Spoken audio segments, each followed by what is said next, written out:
There's this idea out there that to heal from trauma, you need to feel your feelings. And some people will encourage you to feel your feelings and explore your feelings and trust your feelings. But when you have PTSD from childhood, the problem isn't always that you don't feel what you're supposed to feel. More of the time, I think the problem is that you do feel your feelings too much. They get overloaded. And I can show you how to reel that back into a healthy balance. It's called emotional dysregulation, and in my opinion, it can do even more damage than being out of touch with your feelings. Your life can get dominated by your emotions. Are you familiar with that feeling? Your relationships get dominated by your emotions. Your career gets dominated by your emotions. And being so emotional, like having feelings that are inappropriately intense by most people's standards, or when you get emotional at inappropriate times, that's not something where feeling your feelings is the solution. In my view, emotional dysregulation really is kind of like a wrecking ball or like a tornado that spins around and wrecks everything in its path. Where's it going to go? You don't know. It just sort of comes up out of nowhere and boom, starts destroying things. Sometimes emotional dysregulation goes in the opposite direction, and it just sort of like it's like a light bulb, where all of a sudden it glows really brightly and then goes out. It's dark. There's nothing. You're not feeling anything. Blazing light, nothing. With complex PTSD, what is often a symptom of emotional dysregulation is that flatness after a big outburst. So you might be familiar with some of those patterns. Feelings go out of control. They're coming out in bursts. They're out of proportion to what's going on, or at an inappropriate time, like crying at work or having an angry outburst at your internet provider when you're on a customer service call. And it also refers to going flat emotionally. So it's dysregulated. It's just like not kind of in the middle area that would be appropriate or normal or comfortable for human communication. So big spikes, nothing. But either way, when your feelings are dysregulated, you might say and do things that only overwhelm you further. And then that actually create new traumas that make your situation even harder than it was. So it can be a vicious circle. So one example could be having an argument with your partner. So let's say something makes you angry. And they forgot you had friends coming to dinner and you cooked, but your partner arrived an hour late. You didn't know where they were. They never called. And the guests arrived and you didn't have an answer for them. And you called your partner 3 or 4 times and you texted and you called and you were getting more and more frantic. You're in the other room to try to hide how angry you are. And the friends are there. And you're trying to act normal and like everything's fine and it's no big deal that your partner's not there. And then an hour into the dinner, your partner walks in. They totally forgot. And they see everyone and they remember, oh my gosh, they're so sorry. And they're embarrassed. And the guests are like, it's fine, it's fine. And you're like, where were you? And you're trying to act normal. You're trying to keep your emotions kind of in the bandwidth of not totally awful for the guests, but you can't. And so they're ready to sit down now and enjoy the company. But for you, it's too late. That's emotional dysregulation at work. Because old feelings of being ignored and abandoned are just exploding up out of the past. It is an offense that your partner forgot. That's not cool. But the intensity that's coming out of you has more to do with the past. You know it because it's like filling up your chest. It's in your gut. It's in your head. You might start getting a headache. And the guests are there. So don't you hate that? Getting emotionally dysregulated in front of company. It was definitely a faux pas that your partner forgot, but everyone was actually okay with that. They could forgive it. It's your reaction to the situation that's now ruining the evening. Has this happened to you? In the moment, it feels like these huge emotions are the only feelings a person could have. And now, later, you're going to have the insight that your reaction was actually too much, that you became the problem person of the evening. So maybe your guests left early because it got so uncomfortable. But when it's happening, it just feels real. It feels necessary to be that angry, right? It's moments like this when maybe you've said things you didn't mean because now you're not just dealing with disappointment and hurt, but you're believing that nothing's any good. Because you know what's driving you at that point? Shame. Just the old shame of like that old well of anger and emotion came up and kind of blasted out. There's like this point where, it's feeling really real and you get so mad and then it blasts out of you. And that often sort of triggers you to start recovering and coming back to reality from like, wait, it's not really that bad. So then the shame comes in and you feel worse. then you might feel a need to check out. You go flat, you can't apologize, everything. Well, this is how friendships fall apart. This kind of thing is how it falls apart. And it's not your fault you got this way. This is a really common and normal response to having grown up with trauma. But of course, we all want to work on it and learn to handle it even better. Even if your partner is used to this kind of behavior and they stick around, this kind of conflict that doesn't feel realistic, that feels overblown, it'll gradually drain away love and trust and close off connection that otherwise would be getting deeper and getting sweeter over time. So that's another way relationships get destroyed. So this is what I mean when I sort of give the side eye to the idea that what we all need is just to feel our feelings, or you just need to grieve, or you just need to get in touch with your anger. Like, that's not always the best advice for everybody.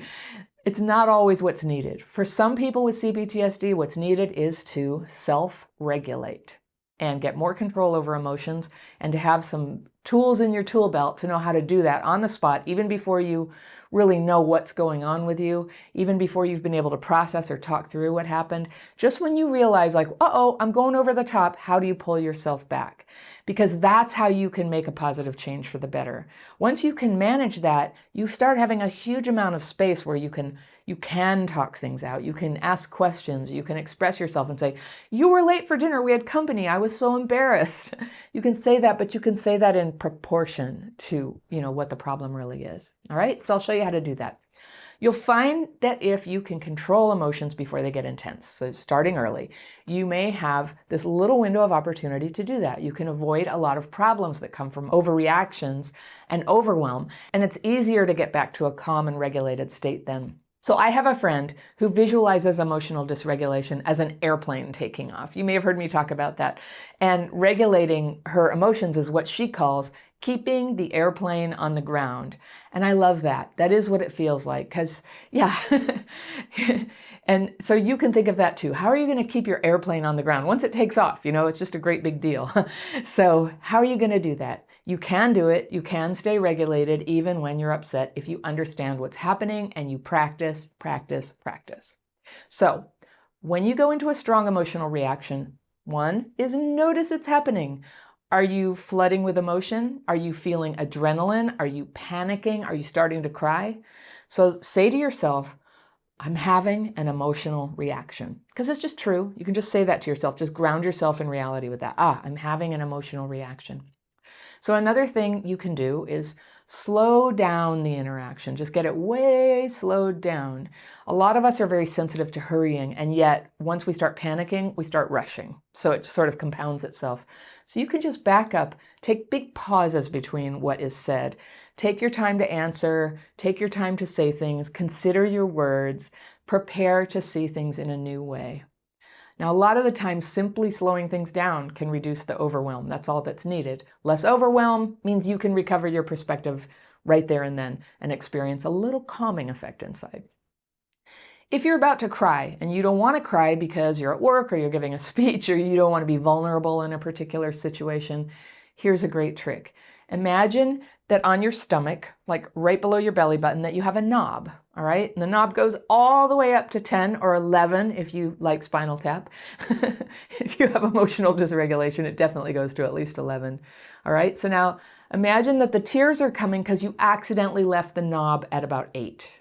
So now just in your mind, dial your belly knob just down to 2. Just bring it down to 2. And sometimes that's all that's needed to just stop the tears, control the tears and the sadness. It is like somebody left a gate open or something and the cows are running out. So you just shut the gate or bring it down to 2. You're not cutting off your emotions 100%, but just controlling the opening there. All right, if it's anger that's happening, use what used to be called restraint of pen and tongue. That's a really nice phrase. I use it all the time. It's so helpful to me. And it means don't say anything or write anything, including emails, texts, letters.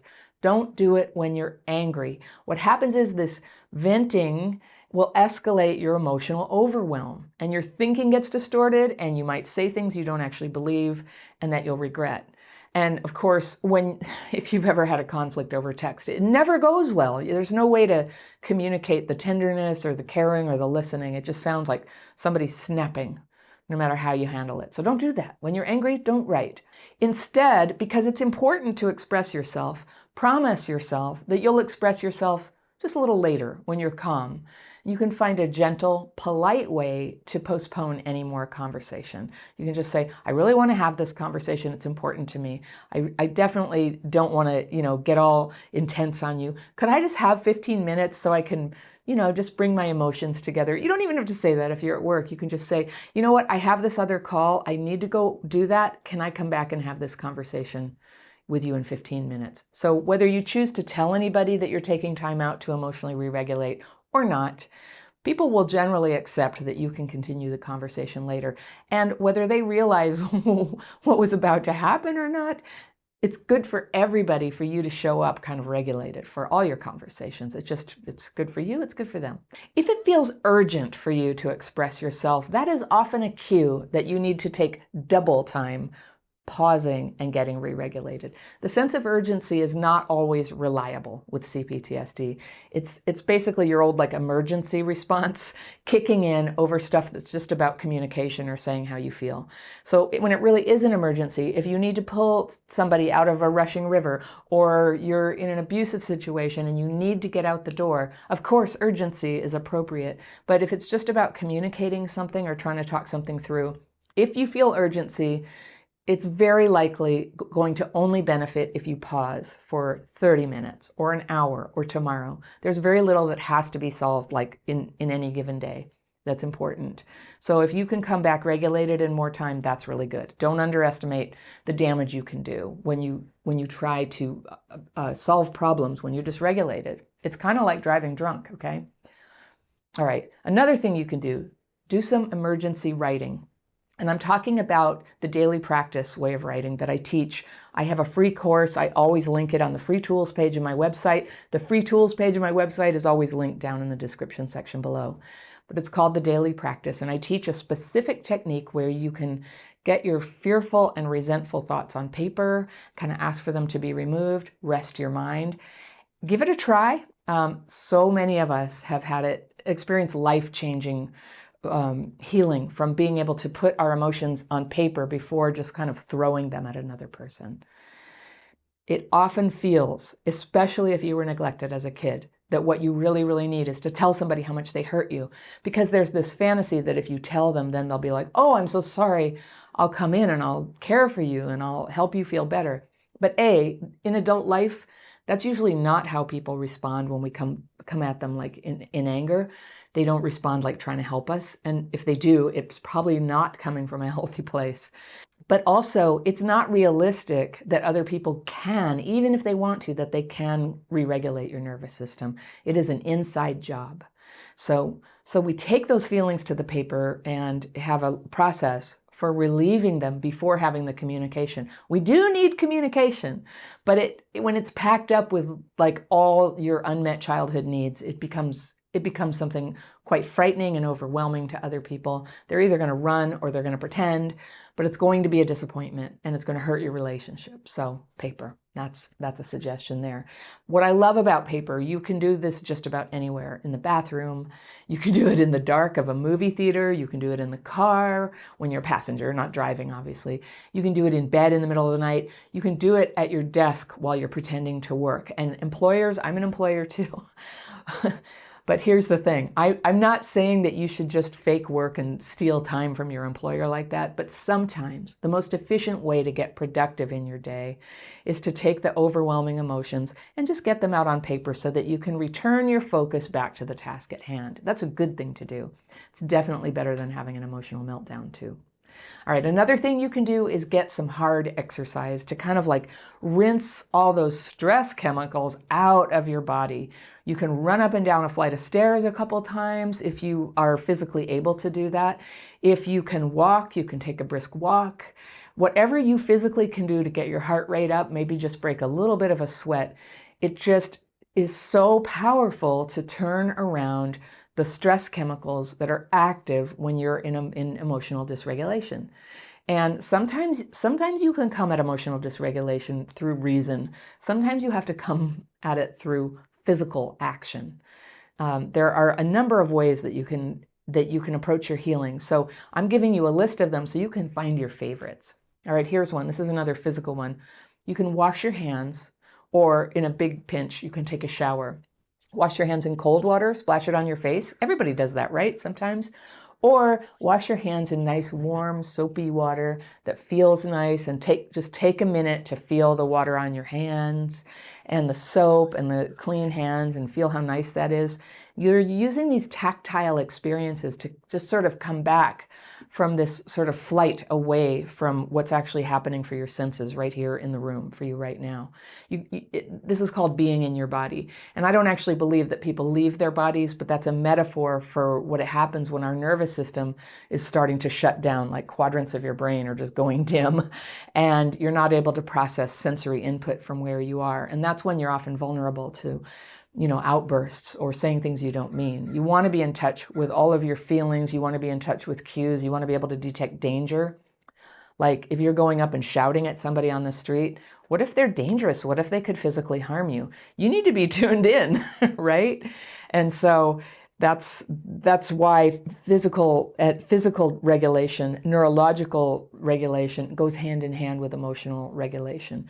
So we're learning to master re-regulation of both. It all comes down together, and you begin to be centered in a calm awareness. And you have nice ears to hear what's going on. You have eyes. You have a heart to feel what's going on. And imagine, like, if you could do that, that would change a lot, right? So emotional dysregulation feels to me, and I think a lot of people, a little bit like a trance, like you're hypnotized. You're a little bit out of touch with some things. You're deeply in touch with something else, a feeling. And what you need to develop is to have part of you that can sort of stand outside that situation and go, I see that I'm going into a trance-like dysregulation state. And that part of you that can see it's going on can kind of take you gently by the shoulders and say, hey, come on, Anna. Come on out. Let's get out of this dysregulated state. Let's use some tools.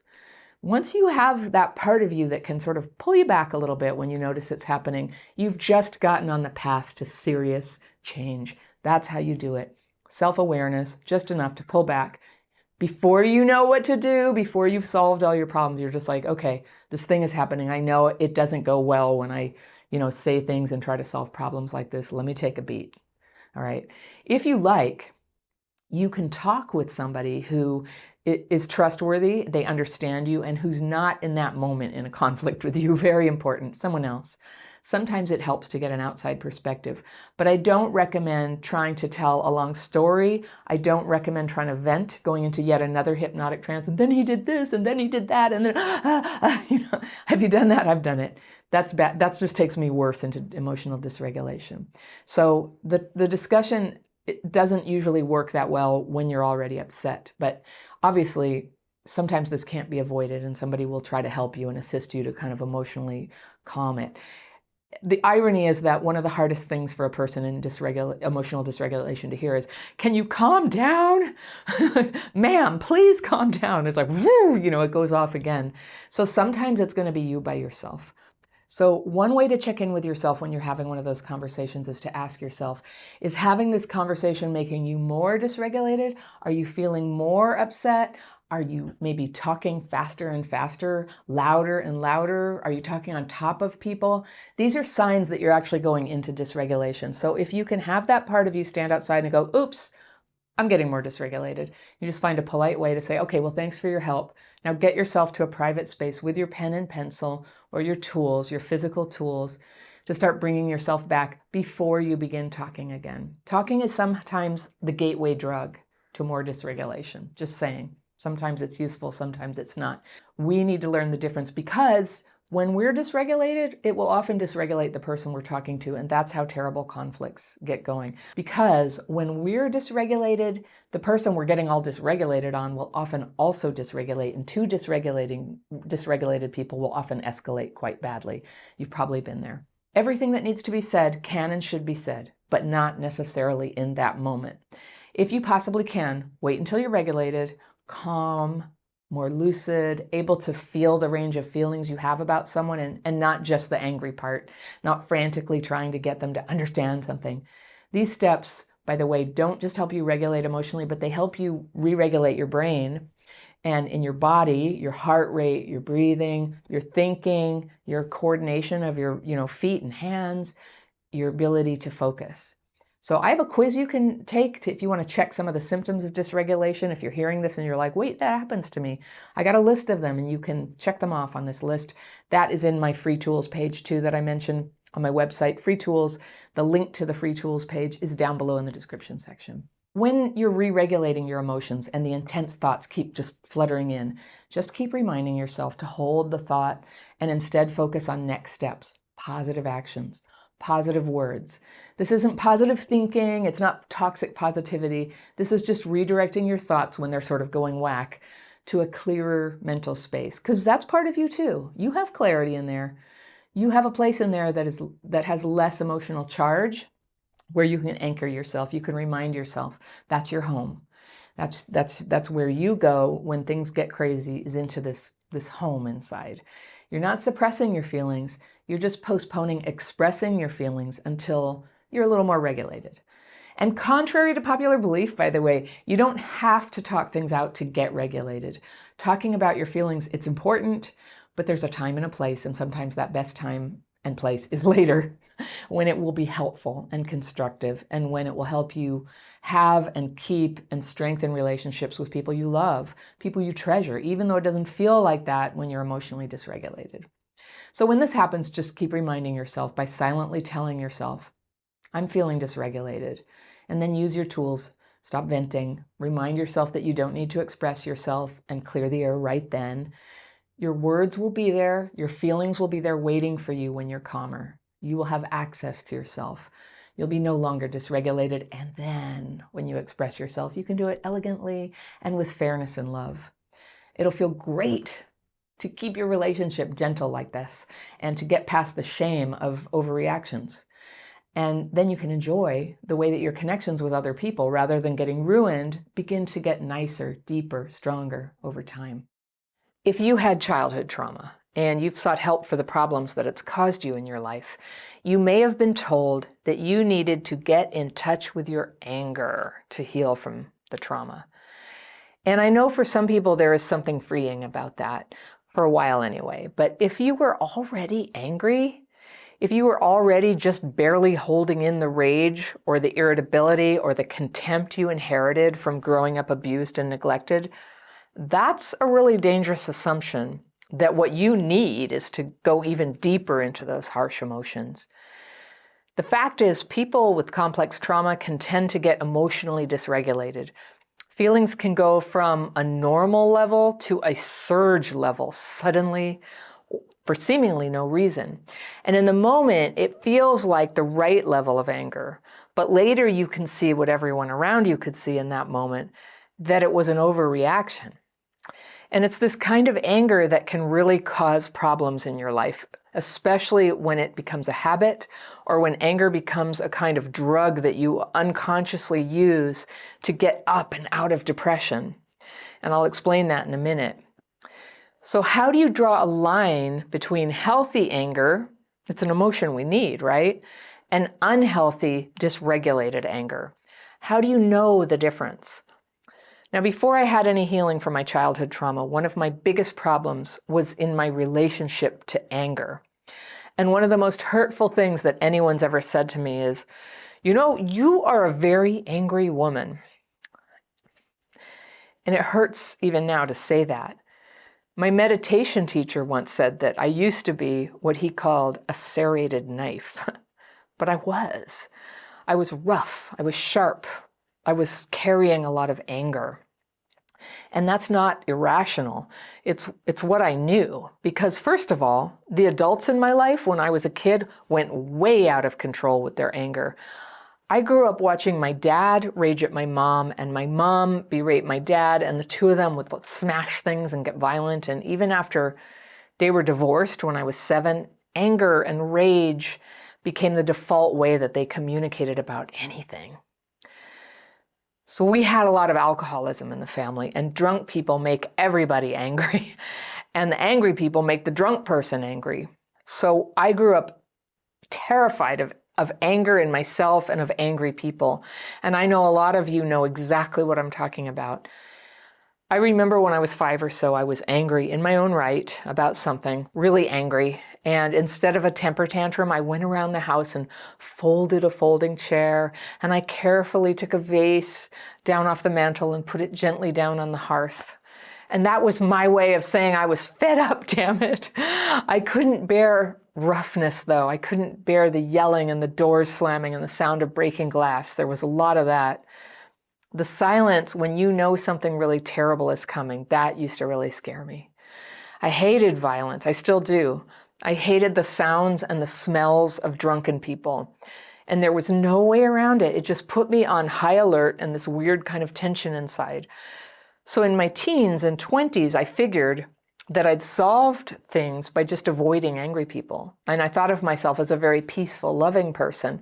And it's not that I wasn't, but I had a lot of anger, and I didn't even know it sometimes. I remember before I ever learned to re-regulate my brain, my emotions were confused. When I acted angry, I was actually hurt. And when I was depressed, it was because I was angry. And I did passive-aggressive things like gossiping and making sarcastic comments. And I had BS'd everybody about what I was feeling for so long, I had no idea what I was feeling. And then I started therapy and had a place to talk about what happened. And it started out, I didn't really have strong emotions about my childhood, but boy, the therapist kind of confirmed how bad it had been, almost to a fault, I would say. And she'd want me to talk about it and talk about it. And soon, oh yeah, I had some serious anger going. And the more I talked to her, the angrier I got. First like the legitimate anger, but then kind of like this weird, like dissociated anger. And I read some books and I talked to other angry people, and soon, like everywhere I went, with everyone I hung out with, I was coming off angry. I was the angry woman.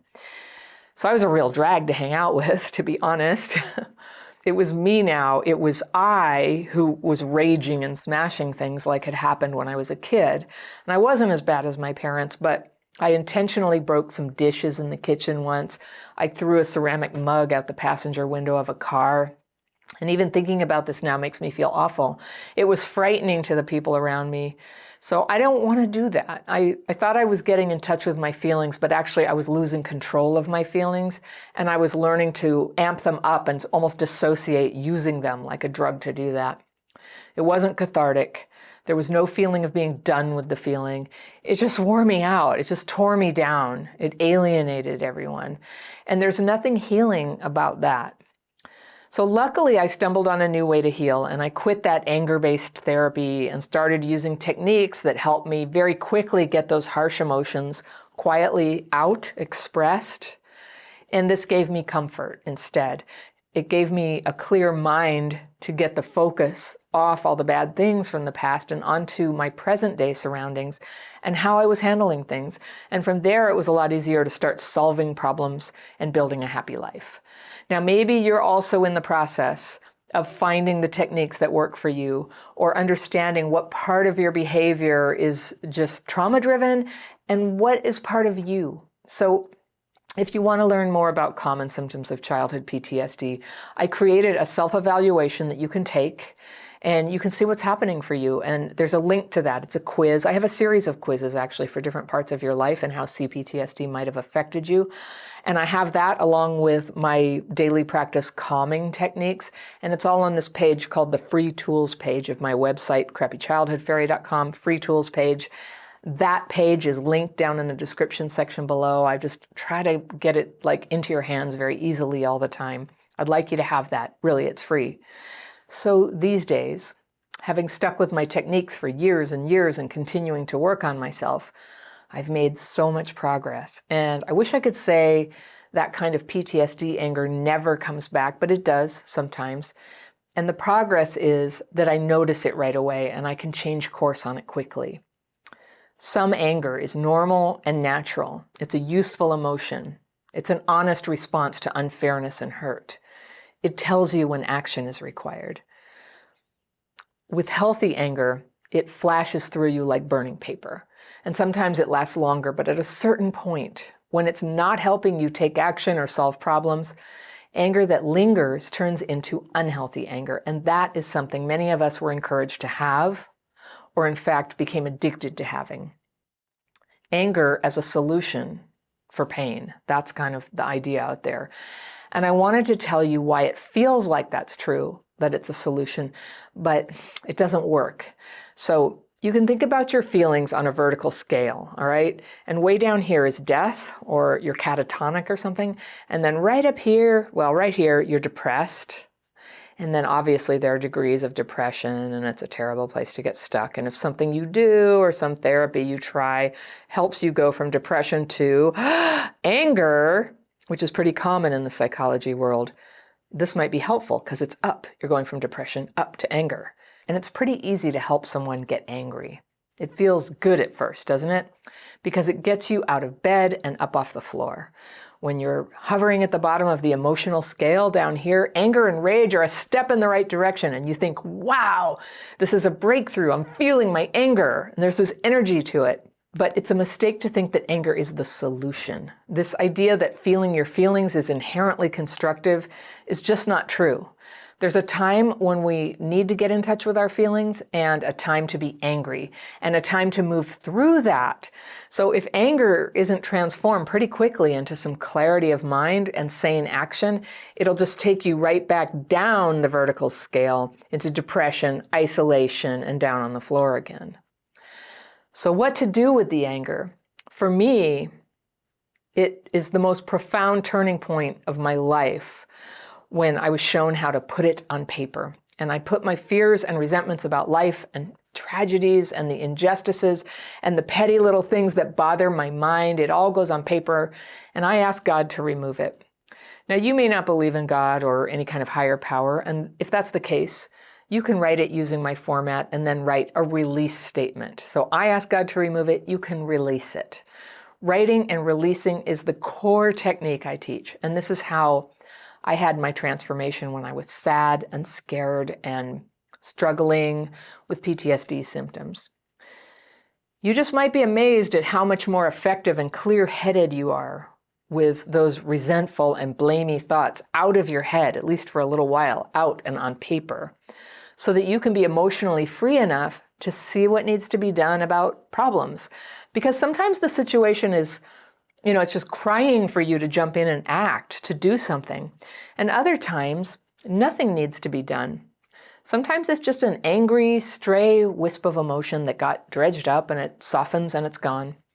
So everything depends on you knowing the difference, asking yourself, is this anger something I need to attend to act on, to express myself, or am I basically having a CPTSD reaction?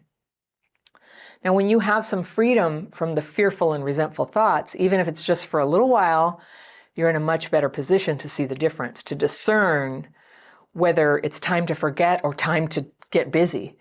And taking action is everything when it comes to healing your life. Now, if you're like I was when I was first using this freeing technique, I worried that if I lost my anger, I'd have no defense against abuse and pressure from people. And it's been my experience that the opposite is true. When my mind was tangled up with anger and resentment and someone was acting negatively toward me, I used to get paralyzed or confused. And I start flailing around trying to fix the situation without understanding what was going on. When I started releasing all that fear and resentment, and there is a technique, again, it's a technique. It's not just journaling. It's not just, I release it. But when I was actually getting free of all those racing negative thoughts and beliefs, I could see. I knew when I was being attacked, and I knew when the disturbance was actually in here. I got clarity. And with a clear mind, I'm able to take responsibility when that's in order. I can respond appropriately to problems. I can either protect myself or get away from problems and danger, or stay and work things out if that's the right thing, if that's what I want. I have a choice. And if you do this consistently, you have fewer problems. And when things do go wrong, you can work them out more gracefully. You don't have to fret. You don't have to freak out. When something upsets you, you're in the habit of clearing things up. So you know what to do first. And that's to calm the inner disturbance so that you can be clear what you need to do. Most of the time, all you need to do is take a deep breath and carry on. Some people who were heavily criticized or bullied when they were small create a coping mechanism of suppressing themselves. And the idea is, if you can stay off the radar screen of the person who tyrannizes you, you don't challenge them, don't try hard to accomplish anything, don't attract attention, don't admit mistakes, you'll be safe. And maybe that was true in childhood, but if this goes on into adulthood, it can turn into a really hard pattern of avoidance. Avoidance of connection with people, of accomplishment, of meeting your own material needs, and of pursuing a life that makes you happy. Now, avoidance makes your life small and lonely. It can make it feel like some force outside yourself is making it impossible to change. And believing this can make people not only feel helpless, but sour and angry. Do you know people like this? That defensive anger is kind of a self-fulfilling prophecy. They're so sure that they won't be understood or accepted, they kind of lead with criticism and blame.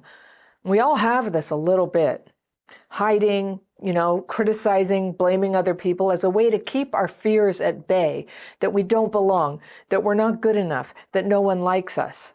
And that resentful martyr energy really does push people away. Despite anything else that might be good about you, it can ruin relationships and the possibilities of your life. So it's good to notice it, to take stock from time to time and see if unconsciously you're actually blocking yourself from the life you want. So I've made a list of more than 40 signs that you might be acting out on an old, unhealthy pattern of keeping your life small that's sabotaging you being happy. So let's start with material self-suppression, because that's what I'm calling it, suppressing yourself. Number one, you confuse living simply with actually what self-neglect. Maybe expressing resentment at people who have decent things, an okay house, clean clothes, good healthy food, and imagining that not having these things puts you on a higher moral plane, like you're just not so materialist or something. Number two, your living space is cluttered and dirty. Yeah, that is a way to self-suppress. When your space isn't clear, you don't have space to invite people, to dream, to have orderly thoughts.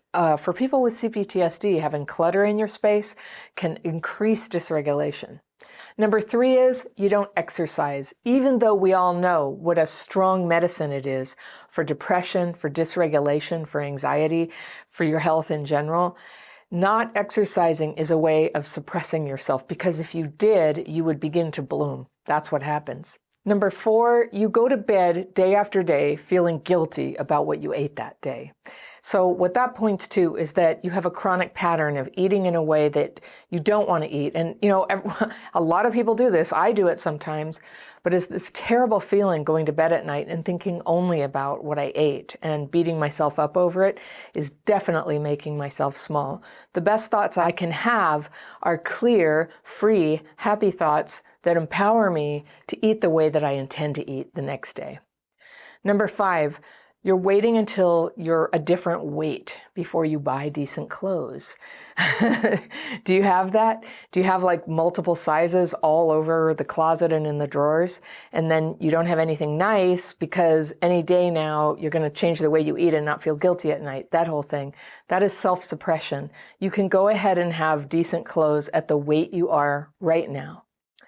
Number six, your car is full of litter. If you drive a car and it's full of litter, this is kind of like the equivalent of having a messy house.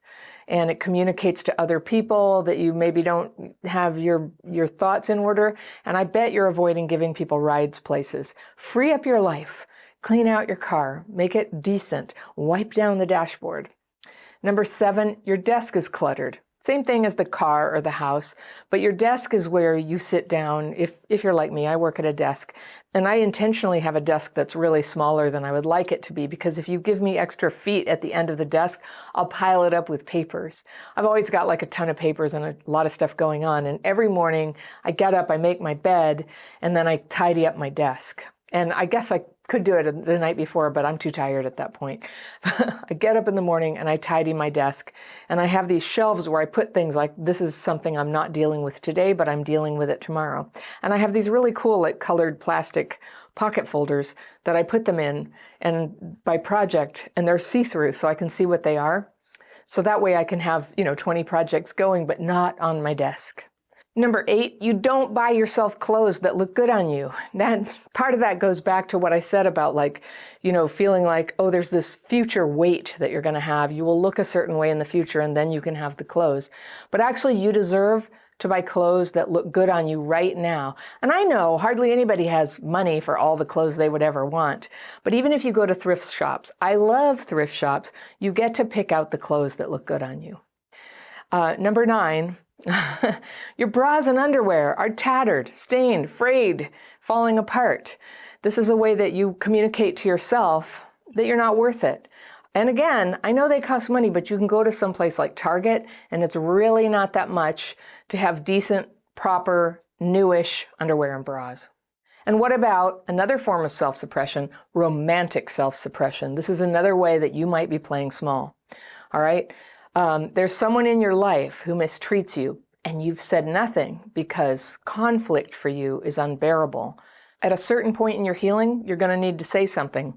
And yes, the whole thing could fall apart if you're honest. But I always say, if being truthful causes a relationship to fall apart, it was never real in the first place. All right, the next one, you love someone in your life, but you don't tell them. Now, I realize that a lot of people watching this channel, it might be limerence. You can't tell them because it will freak them out, because you either know flat out or you suspect that if they knew how strong your feelings were, they would avoid you. They would, put up a boundary and not want to deal with you. That's possible. But you know what? Even if that happened, mightn't it not be for the best? Now, if that other person has a partner, I would say don't say anything, clear on out. But sometimes expressing how you really feel is a good way to let the chips fall where they may. Let your life move forward. Let the story go where it's trying to go. Either the whole thing falls apart because of who you are, or who knows, maybe it's meant to be and you come together. But when you hide how you feel about things, you prevent the story, you get it stuck in mud. And that is an empty mud. Nothing good happens there where you're not honest about where you're coming from. All right, the next one, the person you love doesn't love you back, but you hang out with them. That is a way to play small. That is a way to take all your potential to be in love, to be loved back, and take it and just invest it in this black hole where nothing comes back out. Okay, here's one. You date someone for years, but you don't commit. Maybe they want you to commit, but you can't. You kind of want to keep it in limbo forever. Now, is limbo really the best for anybody here? If the relationship is not good enough to commit, maybe is it right to let it go and open up your life to something new that is really fabulous, that you really do want? Something to ask yourself. All right, another one. You have a partner who loves you, but you're not faithful to them. You've got something going on in secret. You can't be straight with them about how you really feel. You're tying up all their emotional energy so that you can, have a safe haven to go to. That keeps your life small. No good thing comes to people who are dishonest like that. All right, similarly, you're in a relationship you know can't last, but you don't leave. Another way to tie up all your emotional energy and make sure nothing wonderful happens. And finally, on the relationship front, this is a way to keep your life small. You really want a relationship, but you don't do anything about it, right? This is really common for people with CPTSD, like trying to meet somebody, putting yourself out there is very triggering. Creates the possibility that you'll get rejected, that you'll feel terrible, that you'll go through abandonment melange. Abandonment melange is a very painful emotional state that can happen to people who were abandoned as kids. That's this very intense combination of grief and anxiety and rage. And it comes down upon you and feels like your life is over because somebody doesn't like you. But when you have a name for that phenomenon, you can handle that phenomenon. It's abandonment melange, and it's a emotional wave that comes over people who have that history of abandonment, but guess what? Then it passes right on by when you know what it is. You can afford to put yourself out there. You can afford to express that you like somebody and they don't like you back. But to do that, it's really important to be able to strengthen your ability to handle big emotions. I'm going to talk about that at the end. All right, here's another one. You wish you had friends, but you say publicly that people are terrible these days, and you insist they're not worth the trouble. I see so much of this in in the YouTube comments, and I think a lot of these, I'm actually responding to things I see in the YouTube comments, a lot of pessimism, just pessimism about people. People suck, men suck, women suck, all women want is money, all men want is sex, all this. This is trauma-driven thinking. And if I just encourage you, do not commit to these thoughts. Have an open mind. Obviously, there are great people out there, and obviously, love does occur. If you want to have friends, if you hope to ever meet a partner, then the cynicism needs to be addressed and healed. It needs to get out of the way so that you can have an open enough mind to go out there and have some adventures, take some risks. All right, here's one. You never have people over. Maybe you go to their house sometimes, but you never have people over. That's a sign you're playing small.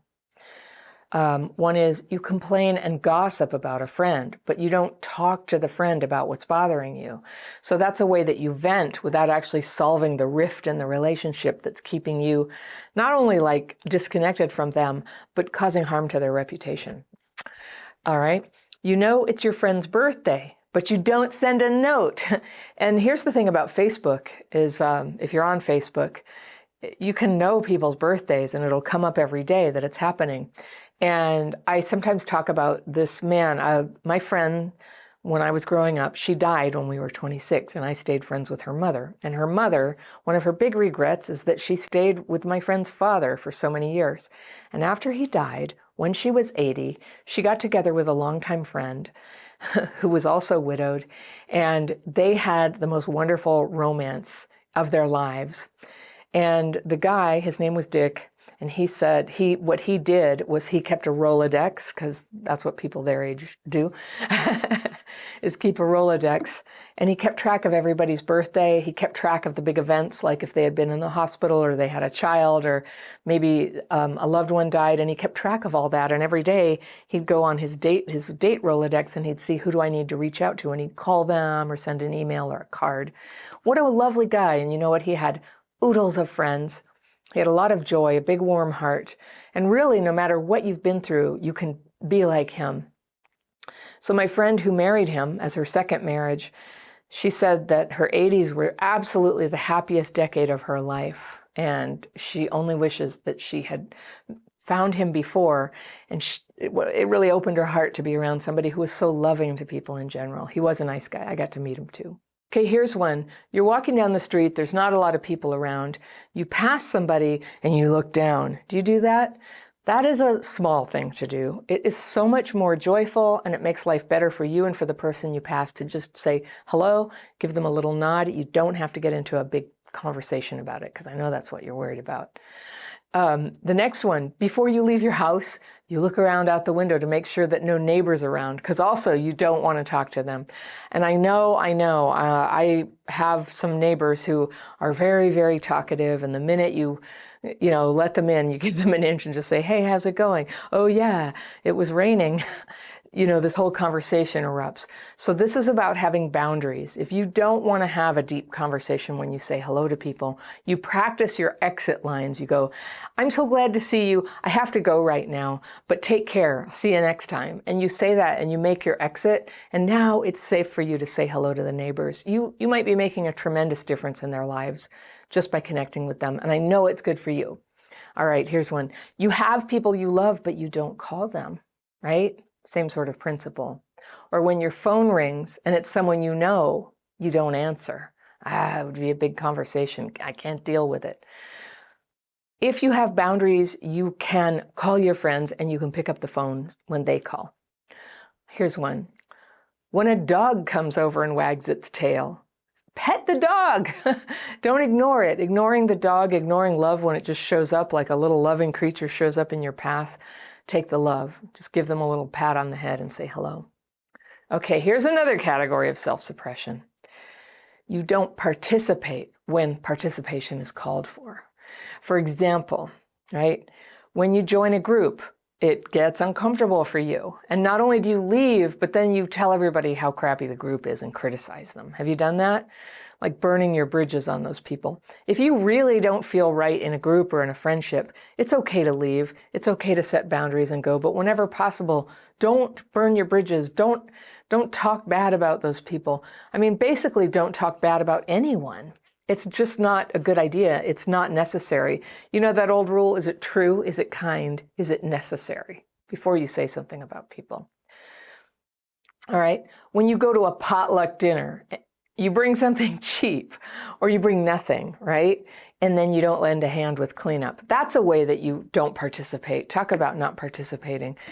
As a person who hosts a lot of potlucks, I know exactly who it is who brings like a protein, who brings a salad, and who brings a 6-pack of cheap soda and dumps it on the table, you know? I don't mind. I tell everybody, you don't have to bring anything, but I love the people who participate, and the people who, you know, bring something that's nice to eat, and the people who help me clean up will always get invited back again. All right, here's another one. You go to 12-step meetings, but you don't work the steps. A lot of people do that. 12-step meetings, any particular meeting you go to is really only as good as the proportion of people who have some recovery there, and recovery comes through working the steps. And, you know, this is just a little talk about 12-step life. And I know you're watching this, it might not be your thing, but it applies to a lot of situations you go to. I've been to meetings where almost nobody was working the program. They were just going there talking about how terrible everything is in their life. And you know what? It's depressing. It's depressing. There's room for new people to talk about what's bothering them when there's a lot of other people who are talking about the solution. So if you're trying to recover, but all you're doing is going in and saying how terrible everything is, I have news for you. Saying how terrible everything is not really going to solve anything. We all have to like recognize it at some point that maybe things aren't going well, and maybe you tell somebody because you're asking for help, like in a group or to a therapist or a friend or a sponsor. But talking about your problems and how unhappy you are at a certain point makes you more unhappy. And not only that, it brings down other people. And you would be wise, if you do want to feel happier, go to where people are talking about their solutions, how they made things better. Listen to them, match them. Start using your time, for example, in a 12-step meeting when it's your turn to share.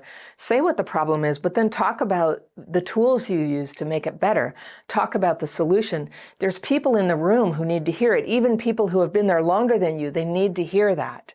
They need to hear, what do I do? But what do I do? But what helps? Talk about what helps. I know you've done things that help. And every day, if you're working on healing, and this is true also like in my membership program, if people are working my program of healing, they're going to have little victories. And those little victories are medicine for everybody in the community. You can do that in the comments in YouTube too.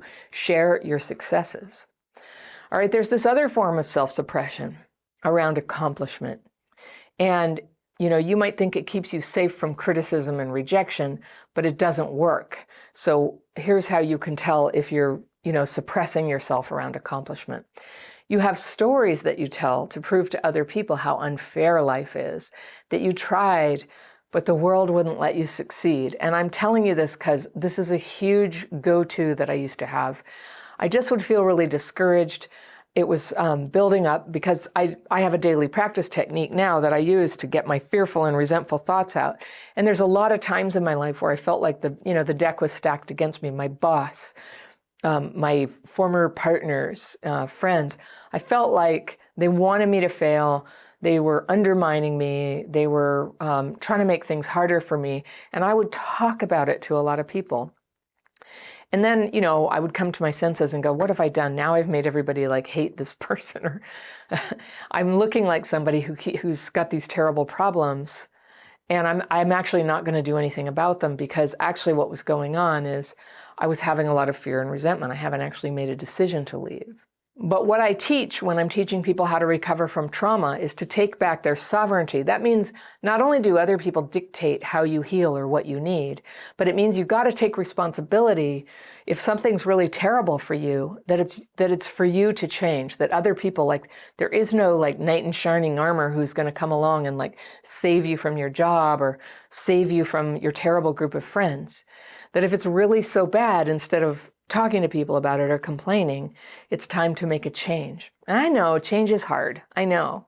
All right, here's another one. You hate your job and you want to be promoted, but you can't because you don't have the skills, and yet you don't go learn the skills. This is really, really common. It surprised me. I didn't learn this till I was in my 40s. how much mobility was there for me if I would actually do that. I used to really externalize responsibility for me getting anywhere at work, and I was always very unhappy about it. And I would say that I tended to be underemployed and underutilized. I think I had a lot of potential when I was younger, but because of the drama from the, problems in my life and the trauma, and then my own self-suppression, instead of like asking for a raise, I would just be resentful for 2 years that I didn't get one, And there's a lot of power in asking for a raise. If they don't give you one, you can still stay and you've lost nothing, or you can take that as information and you can go do something else. And I know there's going to be a ton of people in the comments going, blah, blah, capitalism. And you know what? That's just more self-suppression.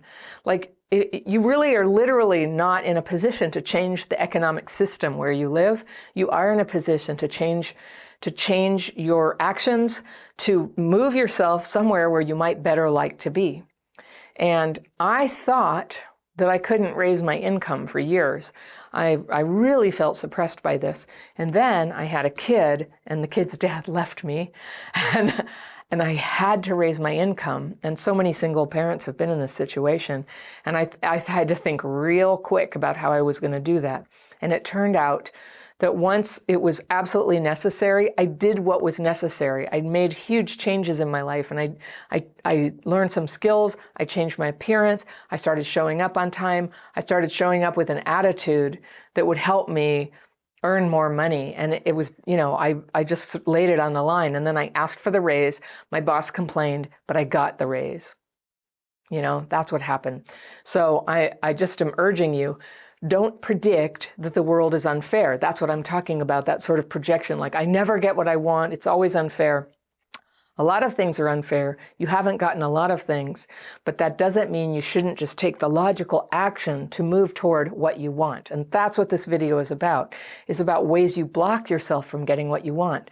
Cynicism, pessimism, giving up, blaming other people, all that stuff. Like, we all do it a little bit, but at a certain point, it's important to shift gears and figure out, like, what can I change here? Because it's not going to change unless I change it. One thing that I can guarantee is going to hobble your ability to make a positive change in your life is if you're looking at screens during every free hour, looking at your phone, looking at your computer, looking at streaming, whatever it is, games. The time doing that is time taken away from your potential to make a positive shift in your life. Screens are nice for relaxation. They're necessary for work for a lot of us, but they should not fill up all your hours. Personal development.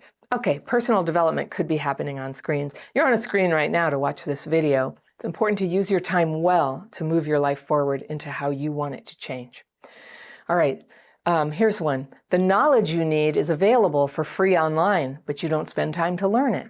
So many of you have heard the story, but in 2008, 2009, when the market crashed, and I was a consultant at the time, and everybody who used to hire me got laid off their jobs, and therefore I didn't have a job. I trained myself how to make video, and I had learned it long ago before it was digital. I didn't really know how to edit video in the digital world. And so I Googled it. I started a video company, and I taught myself to edit. And I hired somebody to do the camera work, and together we cobbled together a little company that ended up growing into many people that flourished until Crappy Childhood Fairy took off, and I let that business go and handed it off to one of my colleagues, and now I do this. But my experience editing video has always been such a feather in my cap. I have, you'll never be sorry you know how to edit a video, especially if you do what I do. All right, here's one. You live buried in debt, and because of the debt, you can't make changes. So a friend of mine said this to me in my 20s and said, I think I know why people go into debt. They do it so that they don't have any choices. And I thought, that's preposterous. I was in debt at the time. I was in debt because I couldn't pay it off. But the thing is, back in my day, they didn't give you a credit card the minute you were born. I think I was like 29 or something when I finally got a credit card, and I lived all that time I had some student debt, I paid it off. I got this credit card with a $400 limit, and then it was always at a $400 limit. Like I made this mental adjustment. And so always in my mind, it's like, well, I'd really like to take this trip, but I can't till I pay off my credit card. And it's kind of like what I said about clothes. I'd really like to have decent clothes, but I can't until I lose 20 pounds. It's the same thing. It's like putting into the future. It's taking yourself and distancing yourself from the future. So either, whether it's clothes or debt, either you accept things the way they are and go ahead and be happy anyway, or you solve the problem so that you can follow through on this plan you have to pay off the debt and then take the trip. But holding that debt right there, it's always like this little bookmark or a doorstop, you just can't open the door. You can't go where you're trying to go. All right, here's one. You don't get medical checkups and you don't get your teeth cleaned regularly. That's a big one. I'm always trying to encourage people with CPTSD that that's a concrete form of self-neglect that can cause real problems. And then I want to talk about this last category, and I was trying to think of what to call it, but let's call it suppression of joy and growth. So here's one that I relate to, and it's your living space has nothing beautiful. There's no art, or you have a yard or a porch or a balcony, but you don't have any plants on it. All right. Having a beautiful space is a way that you commit to your life, that you commit to having the life that you love. Now, if you really don't care about art or flowers or anything like that, okay, fine. I bet you have your equivalent thing about making your space nice and treating yourself like a proper adult who has proper things, proper furniture, proper silverware, proper bras and underwear, right? But to allow yourself to really blossom as a person who has what you need, all right? Here's one. You'd like to have a pet, but you don't get a pet. And I think I'm throwing that in because I really want a dog. And I'm not getting a dog right now because I travel so much to do live shows. And I haven't figured that out yet, but I really want a pet. And I think that having a dog again in my life is going to be a really happy thing. And I'm having to delay happiness on that. But it's worth it because I get to travel and see you. Here's one. You feel vaguely resentful around people who are happy or accomplished. Now, this is something we talked about in a video not that long ago. What is it about people who aren't screwed up or traumatized that makes us so uncomfortable around them? And as one person pointed out, and I think this is right, it's shame, right? Shame comes up around people who are okay, and we begin to compare ourselves to them, even though they're probably not comparing themselves to us. We're doing it for them and then pulling away from them. So we end up with envy, resentment, avoidance around people who have fun, opportunities, joy to bring into our lives, great people. And that's one of my regrets, is some of the wonderful people I've crossed paths with who I allowed that friendship to just slip away. Because I don't know, I felt resentful or envious of how successful they were, or how beautiful, or how kind. So do you recognize any of these forms of self-suppression in yourself? The solution is to begin expressing who you are. And I understand quite well how that can be tricky when you grow up with abuse and neglect, because you might have a prickly side, you might have a difficult side, you might have a little bit of issue with emotional dysregulation where you lash out when stuff gets stressful. People trigger you. So when people say, hey, just be your true self, I know as few others can understand, how risky it is to just be yourself. So becoming yourself is a two-part thing. It's not just letting your true personality and thoughts hang out. It's not just that. Your true self also has all kinds of values, consideration, restraint at times, thoughtfulness, strategic behavior. That's part of you too. And they need to come up together where you think to yourself, do I need to mouth off to this other driver right now? Is that necessary to be my real self? Or is my real self also somebody who can be patient about somebody who cut me off in traffic, who can hold my tongue, who can go use my tools to go release that stress before it gets all stuck inside me and turns me into an angry, serrated knife, as my meditation teacher used to call me, a serrated knife. So I don't want to be that person. My real self is not that. That layer, that angry layer, was a byproduct of my trauma. And I'm healing that, and you can too. So the solution isn't just running around screaming at people about whatever we feel or things like that. The solution is self-awareness, right? The solution is self-expression, balanced self-awareness, self-expression. So people with CPTSD, when you ask what they really want in life, quite often they can't tell you. The question brings up grief and anxiety, like, I don't know, I'll never get it anyway. But it's good to know what you want. It's good to write it down. And discovering that can be a process. A lot of people who come into my programs, I go, write down your wildest dreams of what you really want. And a lot of people will whisper to each other, is it just me? I can't even articulate it. Give it a little time. Start writing down what you know about it. Let it be vague at first. You express yourself with who you are, how you present yourself, what you say, and what you become in life. And that's what healing looks like. And as you heal, you do that a little bit. And trust me, you're going to just get all effed up in your head. Like, why did I say that? I shouldn't have. I just blurted out something. Now everybody thinks I'm an idiot. This is part of healing. This is part of it. So gradual, incremental experimentation, it always involves some fumbling, all right? It always involves some failure. And if you've lived your life in fear of criticism, because that's how it all started for you, you're going to need support. You're going to need perseverance to just keep going one foot in front of the other, becoming your real self, expressing yourself. So this is what you would have been doing as a child if you would have been free to be yourself and supported to learn how to be yourself. Now, maybe there's a little developmental delay there, but now is your time. You're going to need tools. You're going to need, books, videos, courses to guide you. You're using a tool right now watching this video, so that's great. You'll need support from actual people, maybe friends you already know or friends that you meet because they're in little pockets where people work on themselves, maybe in a 12-step fellowship or a support group, maybe in my membership program. If you're already in that or you're interested in it, check it out. If you're a self-suppressor, it's like I'm telling you something horrible. You're going to have to deal with people. That's impossible, you're thinking. But it's actually quite nice if you can go slowly. And it's necessary because if you're left to your own device, honestly, you're very likely to fall back into self-suppression, justifying that suppression, and playing small. So if you want a really gentle way to get started to try to handle the feelings that come up when you expand your comfort zone like that, you can try my daily practice techniques. That's why I'm always talking about them. They really help with that. It's kind of like opening a window on a room that's gotten stuffy and steamy with cruddy thoughts and feelings. It lets fresh air in. It lets the bad stuff out. And sometimes it makes a space for a happy thought to come in that leads you to your next step. You have an idea, an inspiration. I know what I can do next.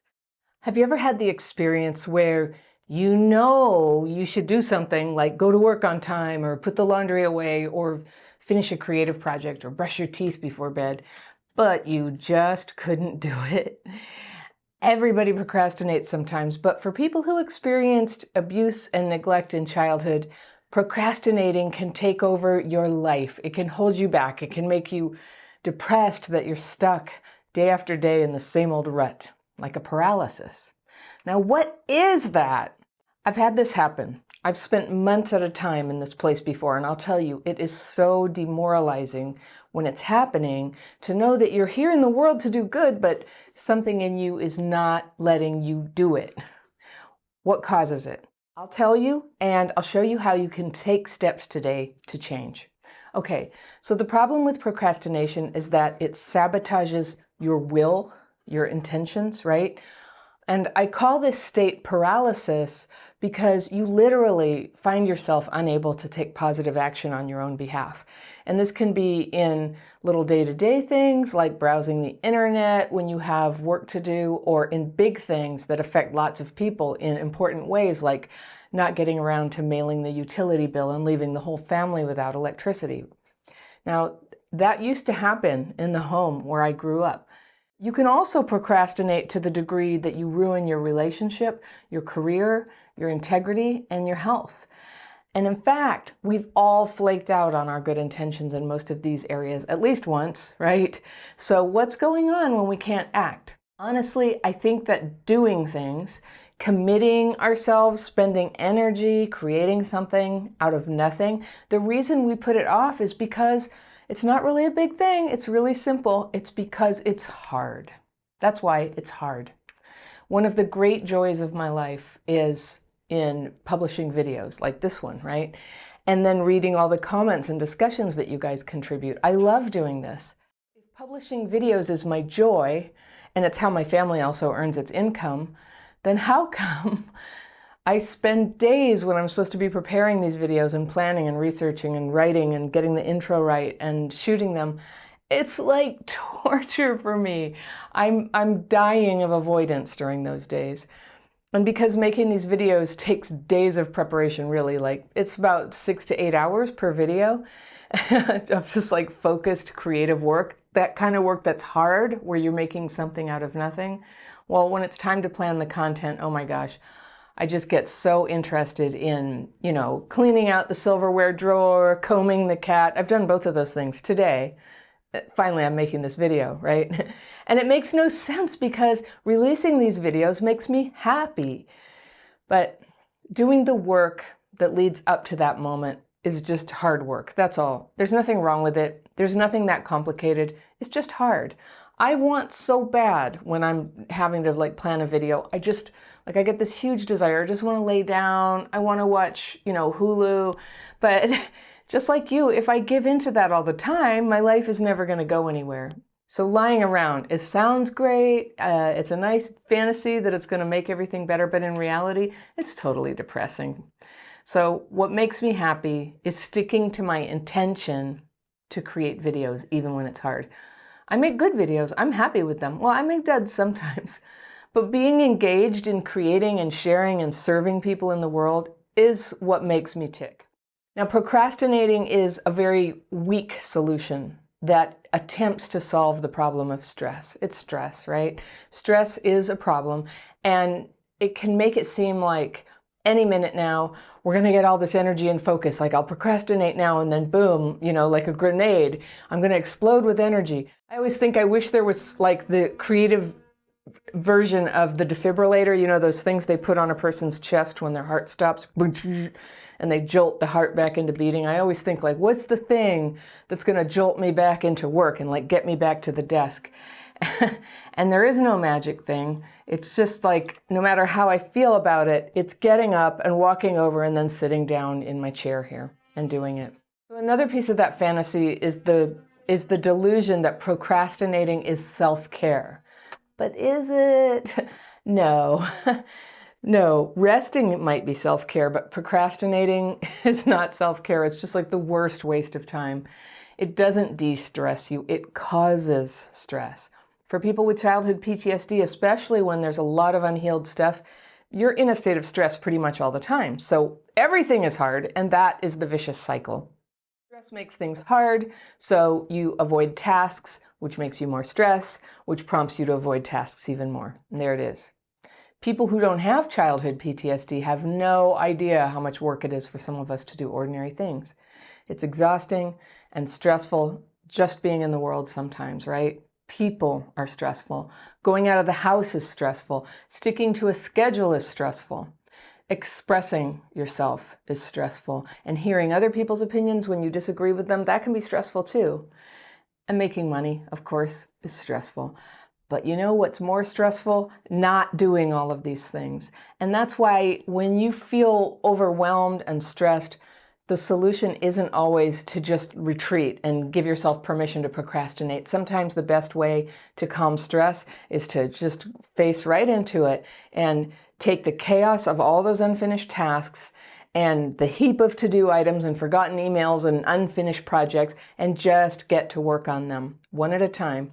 You might want to stop thinking about stress and overwhelm, to stop telling yourself that the solution is to avoid everything that's stressful for you. Just stop even labeling it stress. Just look at it as this is life. I'm alive. I'm doing the things that are part of my life. Because in the end, the path of least resistance is to just do the things. Just do them anyway. That's how they get easier. You're making order out of chaos, and it feels good. It feels inspiring, and that's how you get happier. So how do you get started?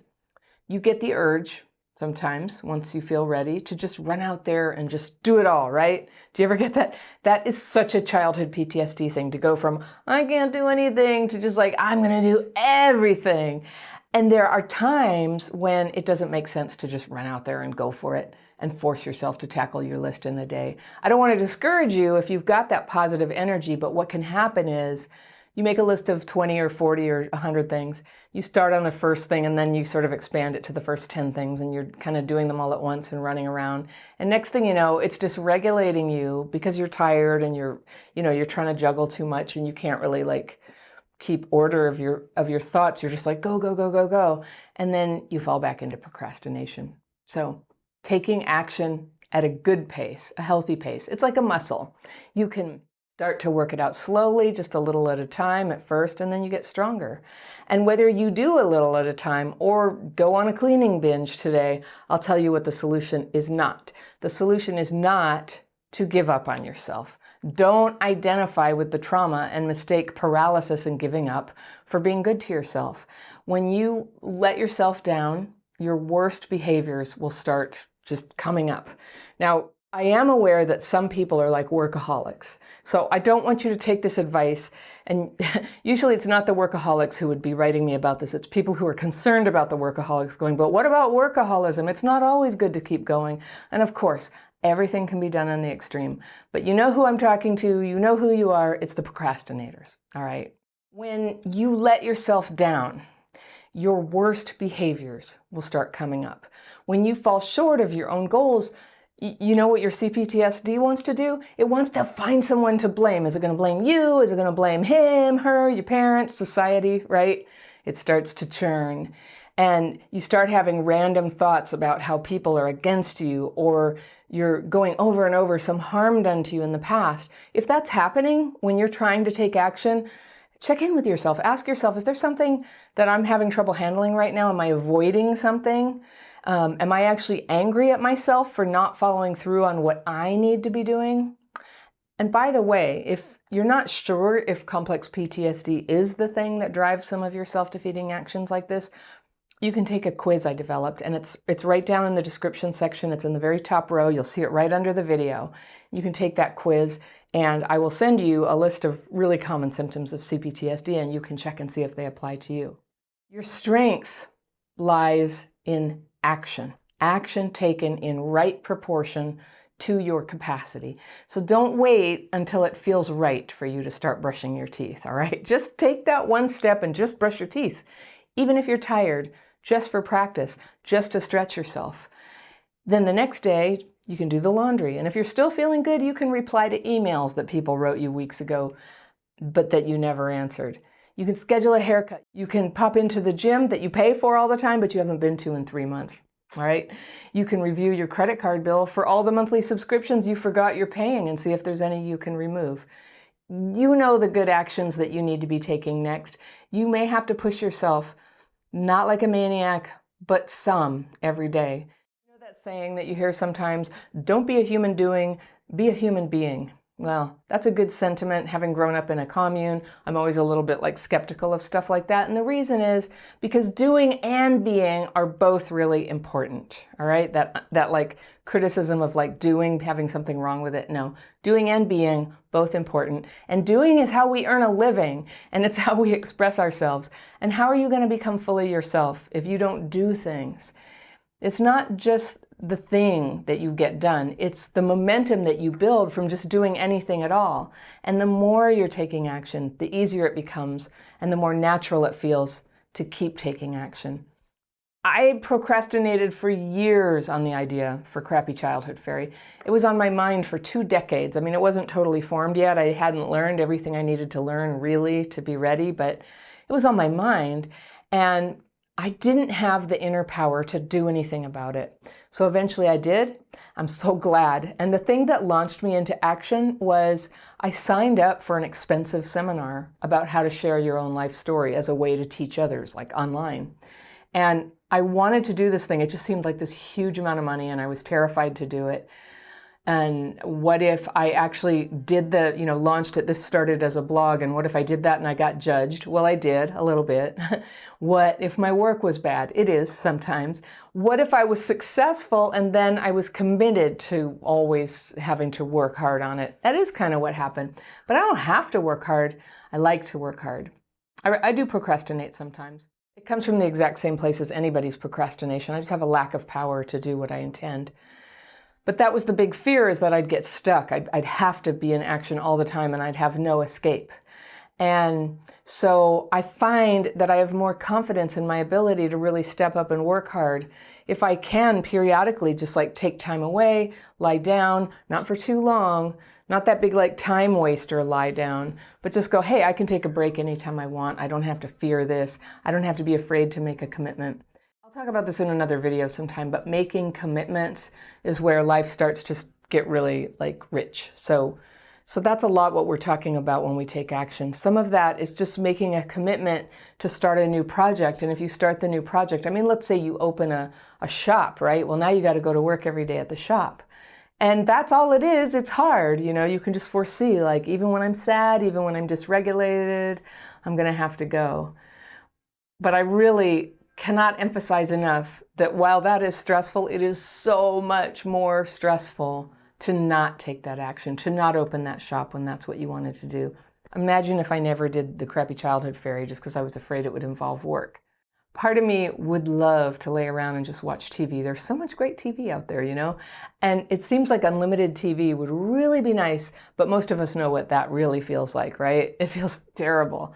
Your life passes you by. It feels like it's passing you by because it is passing you by. You're not being you. You're not doing what you're meant to be doing. And what you're meant to be doing is really the only thing that's ever going to make you feel happy and fulfilled. And have that feeling like, I lived well today. This was a good day. It was worthwhile. I lived my life.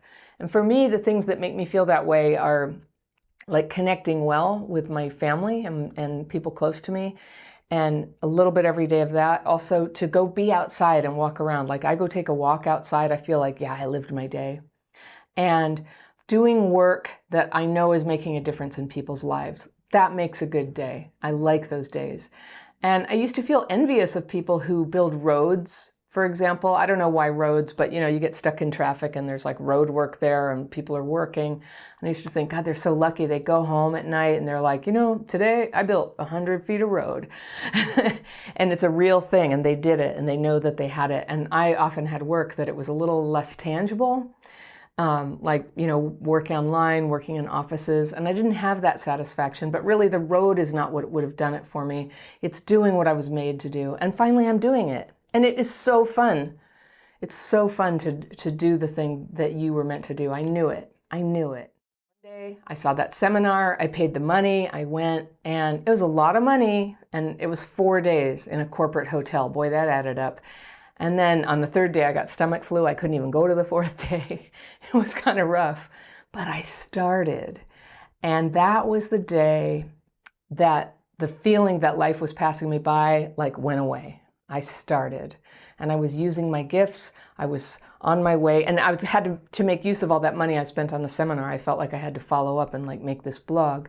The blog then turned into the videos turned into the YouTube channel. Then there were courses. Now there's a membership, and all that is just grew and grew, and it's just kind of carrying me along in a thing that I had a vague sense that I wanted to do, but I couldn't even see it until I was kind of walking through the paces of it. And to this day, like, I don't know exactly where it's going. I just keep taking action. I keep taking action. Try to show up for it. It can be hard, but never as hard as it would have been if I knew that I could create Crappy Childhood Fairy, but I didn't make the effort. And that's why it feels like life is passing you by when you can't act, because time is ticking and the world is just waiting for you to step up and take your true place in it. It's time, okay? It's time for you to do that. You can do that by taking action. You can do it with one, you can do it with a big burst of action, but I think it's a little more sustainable if you take small, consistent actions. Just take some every day, get them like worked into your routine, because they will get you there too. They give you a little breather though between actions so that you can, you know, kind of go through your CPTSD dysregulation, get re-regulated, come back, equilibrate. Do you know that word? That means like to get things balanced, so that you can handle the stress that life gives you each time you put yourself out there. That's what's scary. When you take action and you start pursuing what you really want, you're putting yourself out there. And so when you get criticized, and you will, you know, you just will, and that's okay. When you are very clear about what you're trying to do, it hurts less. It doesn't like stop you in your tracks like it used to. So you need that strength. Small actions taken consistently, dealing with what happens, equilibrating, and it's like super vitamins for childhood PTSD. If you were constrained from letting your light shine, your spirit is going to love doing this, these small actions. You're getting somewhere, and accomplishment feels really good. That's what you were held back from with your CPTSD.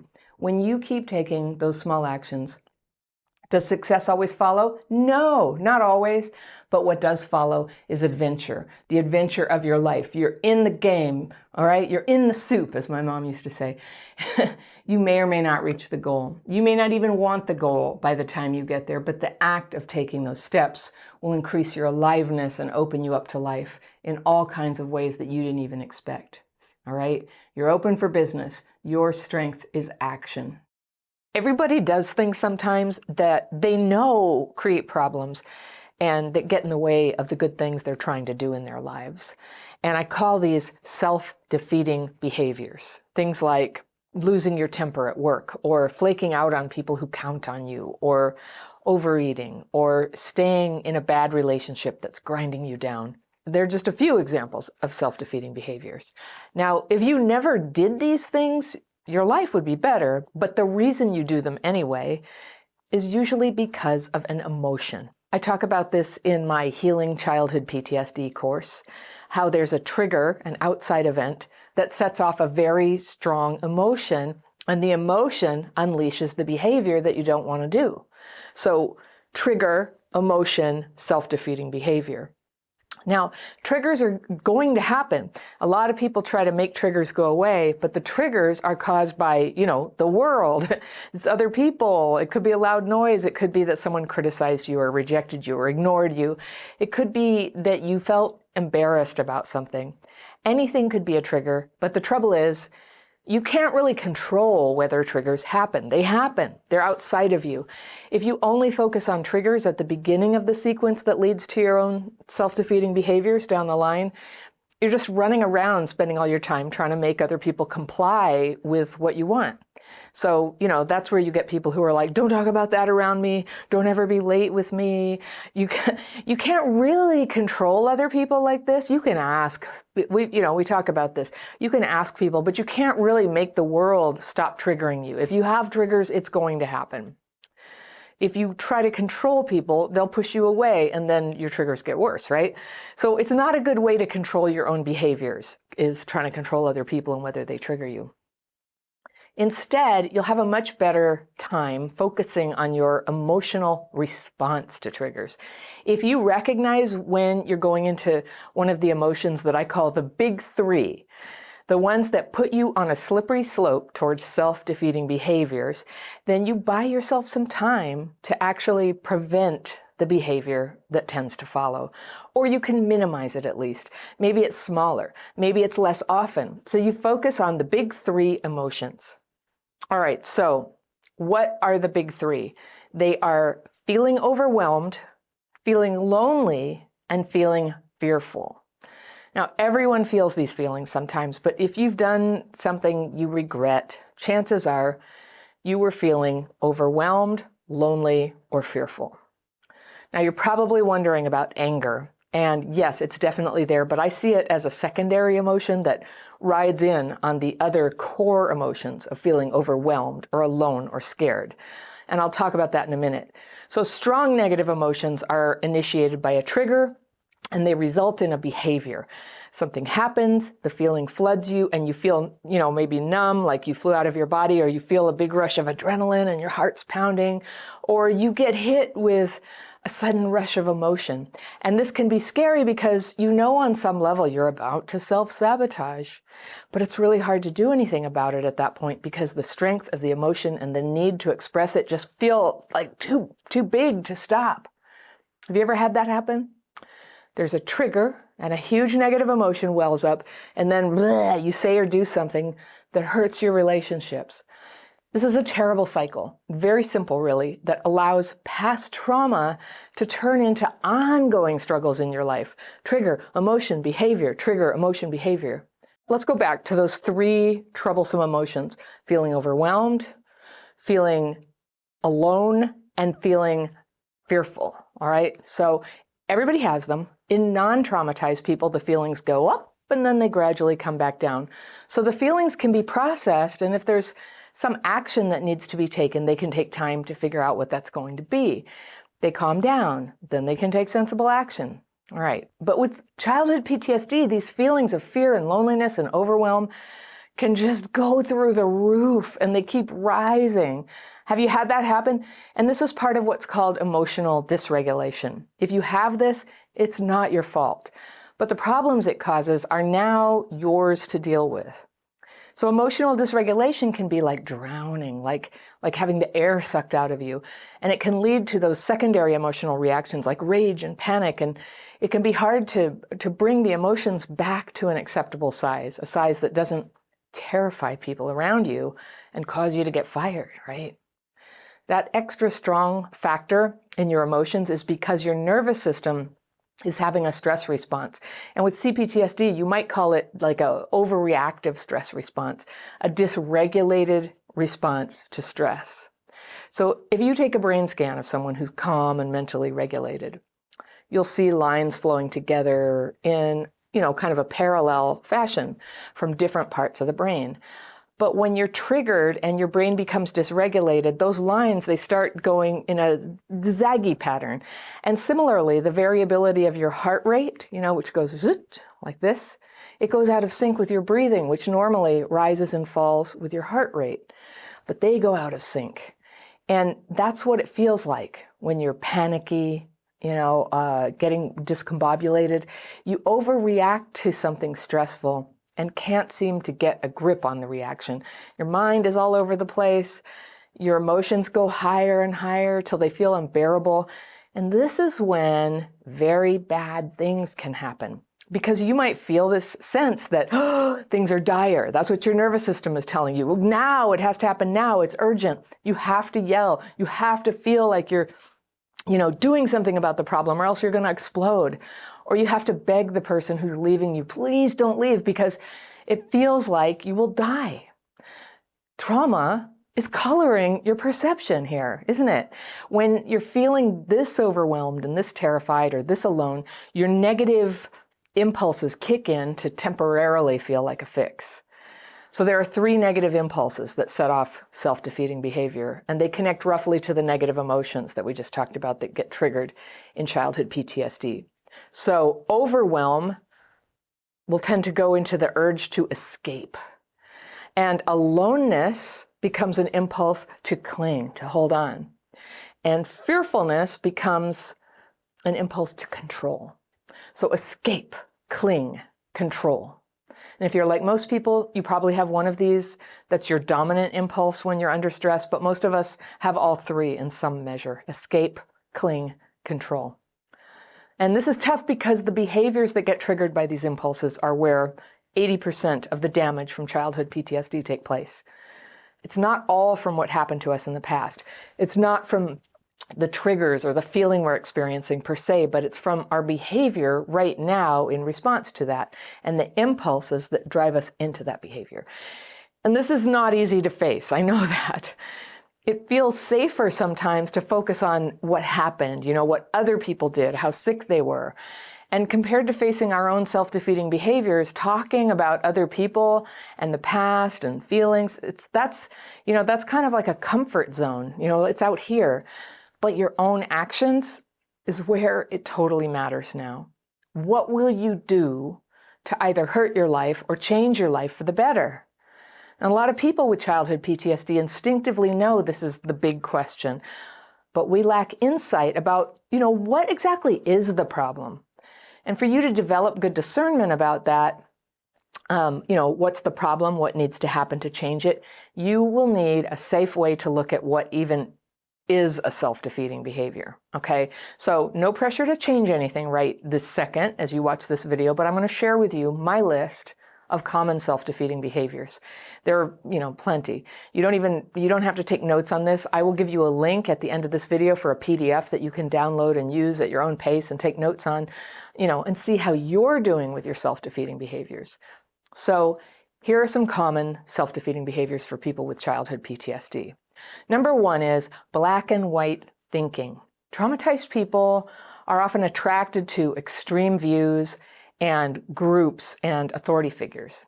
Now, maybe you are outraged about current events, and I'm sure you have your reasons, but if it's consuming you, it could be a self-defeating behavior. You might be arguing with people about your opinions, and it gets too heated, and it's damaging relationships, it's damaging your reputation. Or you might find yourself tangled up with mentors or friends who dominate you. There's that extreme, like out of proportion power dynamic. Maybe you're the dominant person. Maybe you're putting people into hard categories of these people good, those people bad, and you're cutting off contact with people outside the people you consider good. Those would be examples of black and white thinking. Number 2 is neglect of your body. Now, money could be why you have just one pair of beat-up sneakers. I've had just one pair of sneakers before. One coat, one pair of sneakers. Rainy season, always wet, big holes in them. I didn't have a lot of money at that time. That was money. But you might have also not been taking care of yourself. That's another reason why you might be kind of disheveled in tatters. Maybe you haven't been to the dentist in years. For a lot of people with childhood PTSD, it's a little more than just being poor. You're suppressed or diminished in the clothes you wear. You're suppressed or diminished in your ability to do just basic hygiene or to exercise. Something traumatized people do is avoid doctors and preventive care sometimes. Things have to get really bad before you deal with it. And sometimes for some people, it's too late at that point. All right.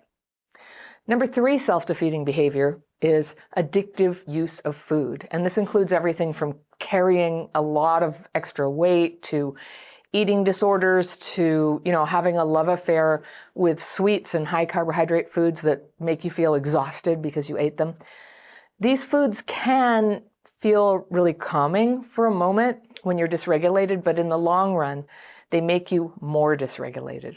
So if it gets to the point that it's making you sick or brain fogged or exhausted, it's a self-defeating behavior. Okay. Number 4 is the addictive use of media and entertainment. It seems like almost everyone has this problem now, watching too much TV or browsing the internet or playing games so much that you're not getting enough sleep, or you're losing your daily routine or your job or face-to-face connection with people, or it's eating up your funds. That is a self-defeating behavior. Number 5 is dishonesty. And this includes things like exaggerating, hiding important personal truths or preferences, lying, stealing, cheating on your significant other, tax evasion, any kind of illegal activity. All right. Number 6 is work problems. And in that category, I would put staying stuck in a job you hate, not working when you could work and should work, overworking, or having more than your share of conflicts with employers and coworkers, things like suing or getting sued or acting in a way that makes coworkers feel scared of you or humiliated. All right, that's not uncommon with childhood PTSD. Number 7 self-defeating behavior, blame. And this includes having a hard time seeing your own role in problems. It's victim thinking, it's bitterness, it's casually saying things about other people that hurt their reputation, which is slander. It's also called calumny. That's when you say things with the express purpose of harming someone's reputation. It's very wrong. Believing that all your problems are because of, racism or because of sexism or foreigners or one or another political party or economic system. A lot of people who think they are above all of this and have the answers are having a trauma reaction. That's, they're like literally thinking they're above others, up and above. And they're quick to call out other people's shortcomings and declare the solution. We have to do more to make people change the way I think they should be, that kind of thing, when they often have glaring problems of their own. All right, number 8 is numbing with substances like alcohol or drugs. How much is too much? You are going to have to be the judge of that. But if it's interfering with your energy level, your focus, your relationships, your finances, it's probably too much, okay? Number 9 is irritability. Maybe you get angry sometimes for no reason, or you get into arguments more than your share. You get road rage. You yell at the TV. I have a relative who once shot a gun at the TV, ruined the TV by shooting it. It was so mad about something. You might see comments online that are so hostile. It's just, it's raging. Or customer service calls. Do you ever get triggered by those where you're getting the runaround or you're even losing your temper at people face to face? In the extreme, this can include like a total rage attack that's like, life-threatening. It can lead to violence. Number 10 is an attraction to troubled partners and friends. People who were abused or neglected as children are often attracted to people. They feel more comfortable with people who were themselves traumatized, including people who have high levels of drama and addictions and conflict and serious legal and financial problems. All right, it's a self-defeating behavior to glom onto that. Number 11, unfulfilling romantic life. Now, maybe you avoid dating anyone at all, even though you haven't made a decision to end that part of your life, or you stay in bad relationships where there's no trust or no love. You may be telling yourself you do this to avoid getting hurt, but it borders into a form of romantic anorexia. Have you heard of that? Social, sexual, emotional, romantic anorexia, an avoidance of those things. That brings me to number 12, which is the abuse of your sexuality. And this can include an overly sexualized appearance or being inappropriately seductive.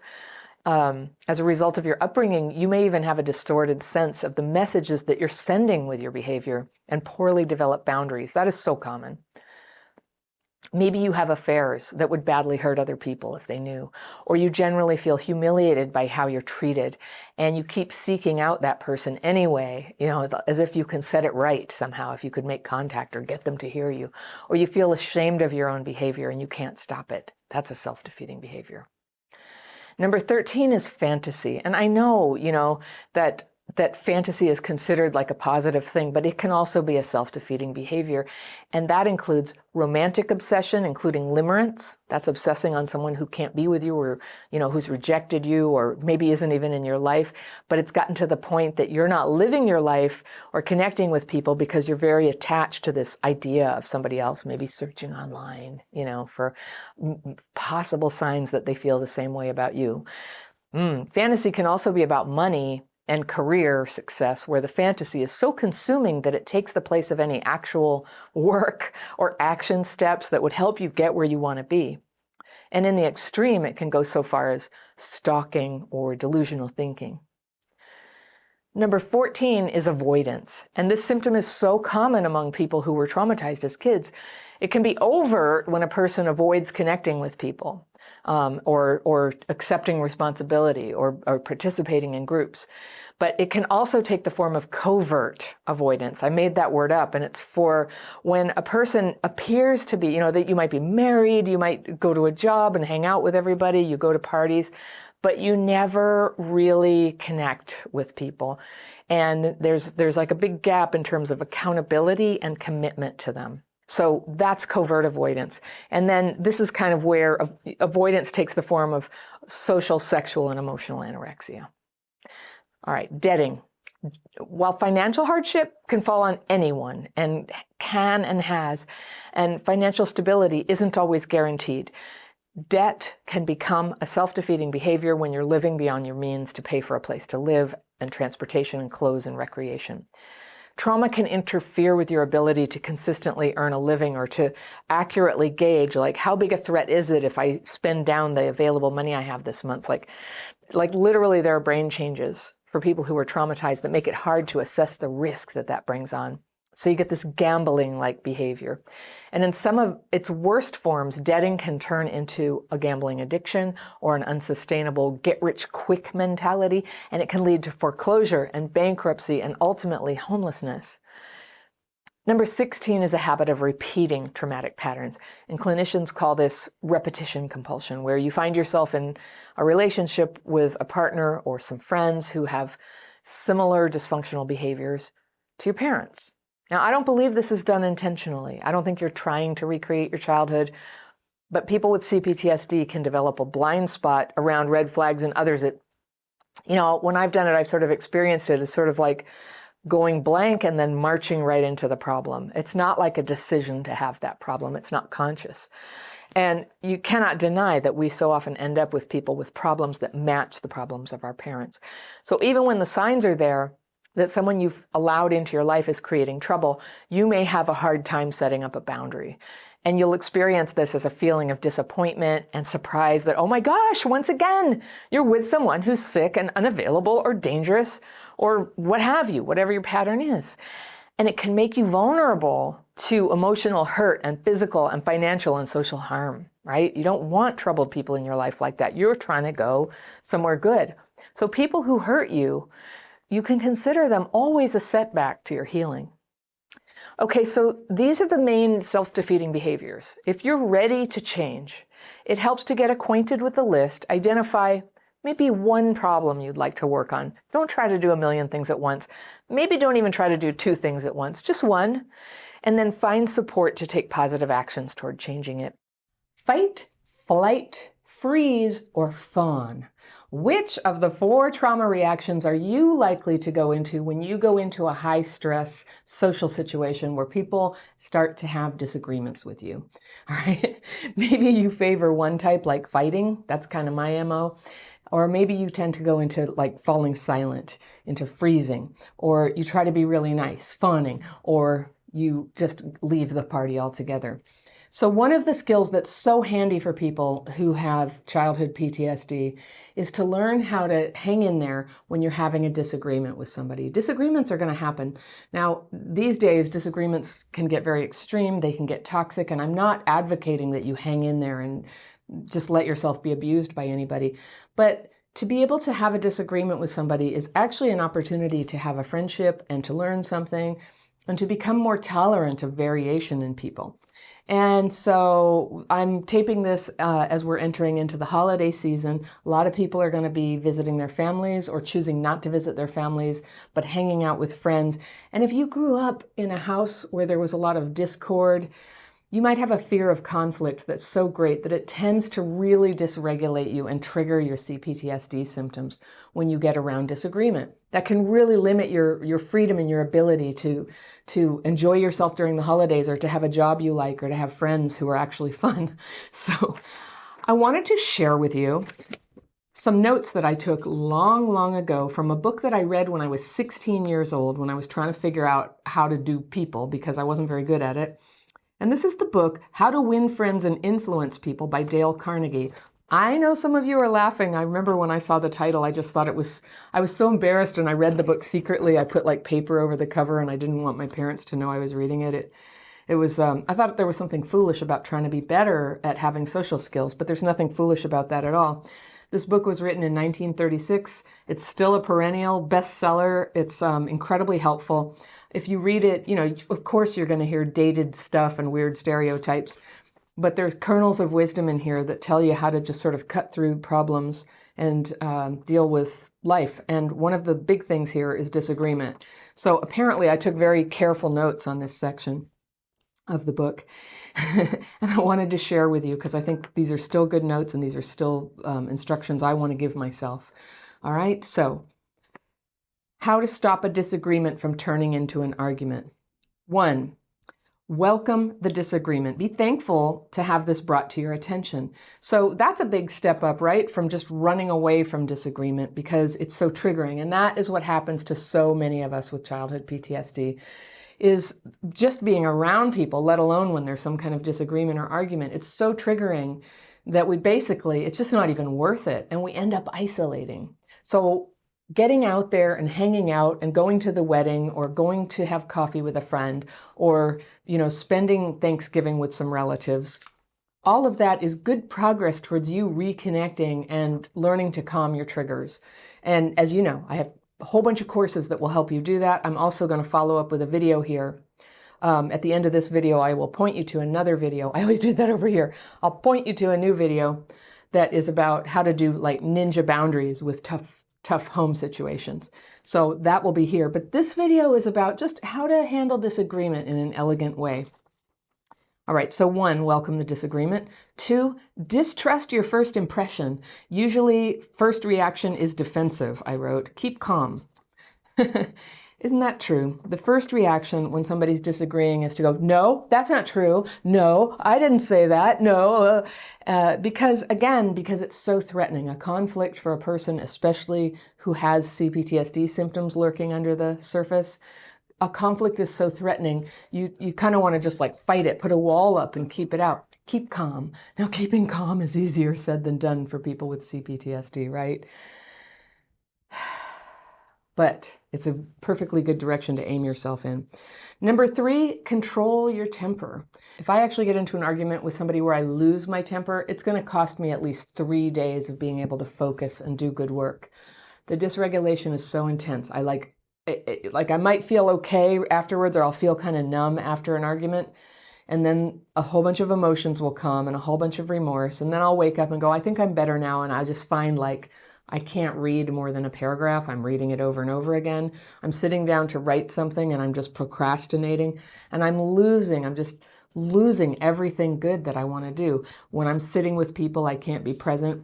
So obviously losing one's temper, there's a time and a place for it when you actually need to fight. But just losing it, let's just call it frivolously, where there's nothing to be gained by fighting, where it just happens and your emotions come up and you get all dysregulated. I'm just saying it's not worth it. You can get more out of an interaction and move forward faster in your life by containing that temper piece of it and staying with another aspect of facing a disagreement with somebody without losing your temper. Honestly, if you could never lose your temper, that's okay. The only time I can think to do it, I remember once when my son was a little baby on my hip and some neighbor who was on drugs came up and started screaming in my face. I screamed back in his face. That was a good use of my temper. I was protecting my kid from somebody who was behaving dangerously. Other than that, there are really few examples. Yelling at my kids was never fruitful. Always caused to apologize for losing my temper at them, and or anybody at all. Number 4, listen first. Let the other person talk and let them finish. Don't resist, defend, or debate. It raises barriers. Build bridges of understanding. Look for areas of agreement. All right, this is so counterintuitive to me and how I grew up and how I see things. But when somebody is trying to tell you an opinion, you may already know they're wrong about something. That happens, right? Like if you read a lot and people come up and they just tell you some talking point or whatever, just go ahead, listen to them first, let them talk, let them finish what they're saying, and then don't resist, defend, or debate. Like, how can that be? How can we allow this to pass? But what we're doing here is building a bridge of understanding. And when you have a bridge of understanding, you will have the opportunity to express your point of view. You might, small chance, you might even influence how they see the issue. But most importantly, you're going to retain that connection with other people that's so important. And I just want to remind you, I don't think I need to, but I just want to remind you that no matter if people disagree, we're still one people and we all need to stay together.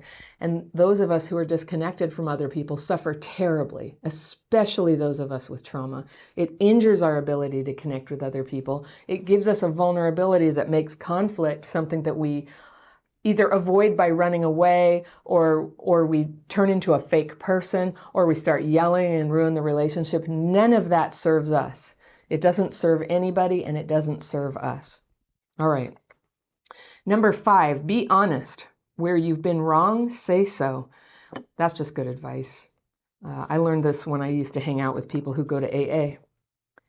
When you've been wrong, say so. I remember that sounded radical to me, but you'd be surprised. Experiment with it. When you realize you were wrong about something, like immediately go in and say, oh, I see, I was wrong. Like if you can just say those words, it is so disarming to other people, and they will usually soften a great deal if you can just say those words when you're wrong. And I would add that look for places where you're wrong. Be quick to give that to them. It makes you more trustworthy and safe if you can admit that. Wouldn't you love it if people did it for you? Don't do this tit for tat. You're not necessarily going to get it back yet. But when you get good at this, at all of these tips I'm giving you, you're going to see that you have encountered other people in your life who are very good at this. And you didn't even realize that they were doing something artful. You just felt safe. You just felt safe and you maybe opened up to them. All right. Number 6, promise to think over their ideas and consider them carefully and mean it. They may be right. I love that. Promise to think over their ideas. Say, yeah, okay, thank you. All right, let me think that over. I'm going to really consider that. I think you might be right. Can you imagine saying that to people with whom you disagree? It's very comforting to them. It alleviates a lot of the frustration that they have in the conflict. I know how much you would like to hear that from another person. And again, you probably won't. You know, these are, what I'm saying here are very basic skills, but hardly anybody uses them. But trust me, you getting good at it will tend to transform the kinds of relationships you have and bring more people in who are capable of this level of respectful conversation and disagreement and connection. So you're going to win no matter what here. Number 7, thank them sincerely for their interest. Think of them as good people who really want to help you. Okay, that kind of speaks for itself, but thank them for being interested enough to tell you, yeah, thank you for talking to me about that. And when you think of them as people who really want to help you, you come off that way to them. And believe me, that is how they see themselves. A lot of times, especially with CPTSD, we think people are out to get us. We think they're out to shame us or trying to manipulate us. And that is possible at times. And if that's your judgment about a situation, don't even worry about being elegant with these people. Protect yourself. But of course, there are people you want to do better with. Think of them as people who really want to help you. That is a level of trust that you may not have. And the good thing about it is just because you extend that point of view towards somebody or that attitude towards somebody of trusting that there's somebody who really wants to help you, if you're ever proven wrong, whoop, you can have a boundary. No problem. Okay? Number 8, postpone action to give both sides time to think through the problem. This one really gets into some of the tips I give all the time for conflict with CPTSD. Postpone any action to give both sides time to think through the problem. Suggest a meeting later that day or the next day when all the facts are brought to bear. And I would add, when dysregulation has been brought back down and you can hear again and you can think again. All right. Prepare for this conversation later in the day by asking, could they be right or partly right? So you ask yourself that. Also, does my reaction relieve the problem or does it make it worse? So does my reaction trying to convince them of something otherwise, does it relieve the problem of disagreement or the world problem that you're disagreeing about, or does it make it worse? So if we're arguing about like the role of social media in driving division among people, if I go in and I go, no, it does drive division among people, you idiot, my reaction is making it worse, all right? So when I'm able to be patient and listen, I'm doing my one person part in making it better. And that's the only way we change these things, is that enough people dedicate themselves to being more patient and open-minded towards other people, even if you don't change their mind towards their views. Also, will my reaction draw my opponent closer to me or drive them away? Will my reaction elevate the opinion that other good people have of me? And that's a good one. I just remember once flying into, I'd have to say, a rage at the bank once. They had accidentally shared my bank account with somebody else in my family who should not have had access to my bank account. And I didn't know anything about it. I just discovered when I looked in there. And I was really mad. And the person I was talking to was probably kind of new and scared on the job and not very good at customer service. And I guess I didn't feel like they were giving me the appropriate, I'm so sorry, that should never happen. They were just like, ma'am, you're going to have to calm down. And if you've ever been told, ma'am, you have to calm down, you kind of know it can be very triggering to hear that. It can feel like a total invalidation of what you need. The worst thing about this thing and why it sticks in my memory and why it sort of goes down in history in my family is that my young son was with me at the bank. I think he was about 6 or something, and he was mortified because I was yelling at somebody in the bank. So my 6-year-old son had a good opinion of me, and when he saw me lose my temper with a bank teller, his good opinion of me was hurt, and that was devastating to me and so not worth it. And for the record, I did go back to the bank and to the person I yelled at later, after I had used my tools, written my fears and resentments, meditated, talked to my friend, gotten straight, like what just happened there, what happened to me. And I went in and without making excuses, I just wholly apologized to her. And I did it where other people could hear, because I'm sure that was a shaming experience for her. One of these days, I want to make a video about customer service trauma, how providing customer service or on the receiving end of customer service, we've all had trauma. And this is, before I was Crabby Childhood Fairy, 2 jobs before that, for years, I was a consultant in customer service, and I would go around and train teams on how to handle people who lose their temper. And it was actually a really wonderful job for me to learn some of this stuff that I needed to learn as well, and I needed to embody. And I don't think I'd be here now if I hadn't had that experience. But what I learned on that job, I could walk into a group of people who were totally bummed out and miserable that they had to go to a training. And I'd say, so who here has had a terrible customer experience? Every hand would go up. And I'd call on people and let them tell their stories, and we'd give it like an hour. And by the end of the hour, everybody was so worked up and they were kind of resentful. And then I would turn the tide and say, now who here has had an amazing customer experience that like made you cry? It was so beautiful. And most of the hands went up, and they began to tell those stories. And soon all the people who had hated coming to my training were loving the training, and they were super receptive to hearing my tips on how to do this. So I think that was training for what I'm doing right now, and even in this message. We'll talk about that one day, customer service itself, what you can do on either end of it to bring it down so it doesn't turn into dysregulation or hurting other people. So we were talking about preparation for this talk that you would have with somebody when a disagreement has started to get kind of difficult. When you prepare to talk again, you ask yourself, after the things we've been talking about, will I win or lose? What price will I pay if I win? Okay? And if I'm quiet, will it blow over? So that's a really good question for those of us who freeze in the situation. If I'm quiet, will it actually blow over? And sometimes it won't. Sometimes the problem will persist, and it requires that we speak up for ourselves. But if the problem will blow over if we're quiet, it is worth considering being quiet. Not because we're saints necessarily, but because we care about how we affect other people. And also because with the tendency to get dysregulated, it's not worth it. It's not worth being right or proving yourself right or squeezing an apology out of another person if that's the price that you're going to pay. It's not even worth it for you, and it's certainly not great for everybody who has to hear it. And finally, is this difficult situation an opportunity for me? And I'm just going to say, if you are actively working on your healing from childhood trauma, these conflicts, as long as there's no risk of violence or abuse, it's just a disagreement, it's something that you recognize as triggering and you'd like to do better, it's a fantastic opportunity. The stakes are actually very low, usually. You're not going to lose money. You're not going to get hurt. You're just going to get to practice these more gentle skills of listening and being open to somebody and staying connected with them while a disagreement is being discussed. So that was part of the preparation. Then you get together. This one I find kind of challenging, but it's here in the notes that I took when I read the book.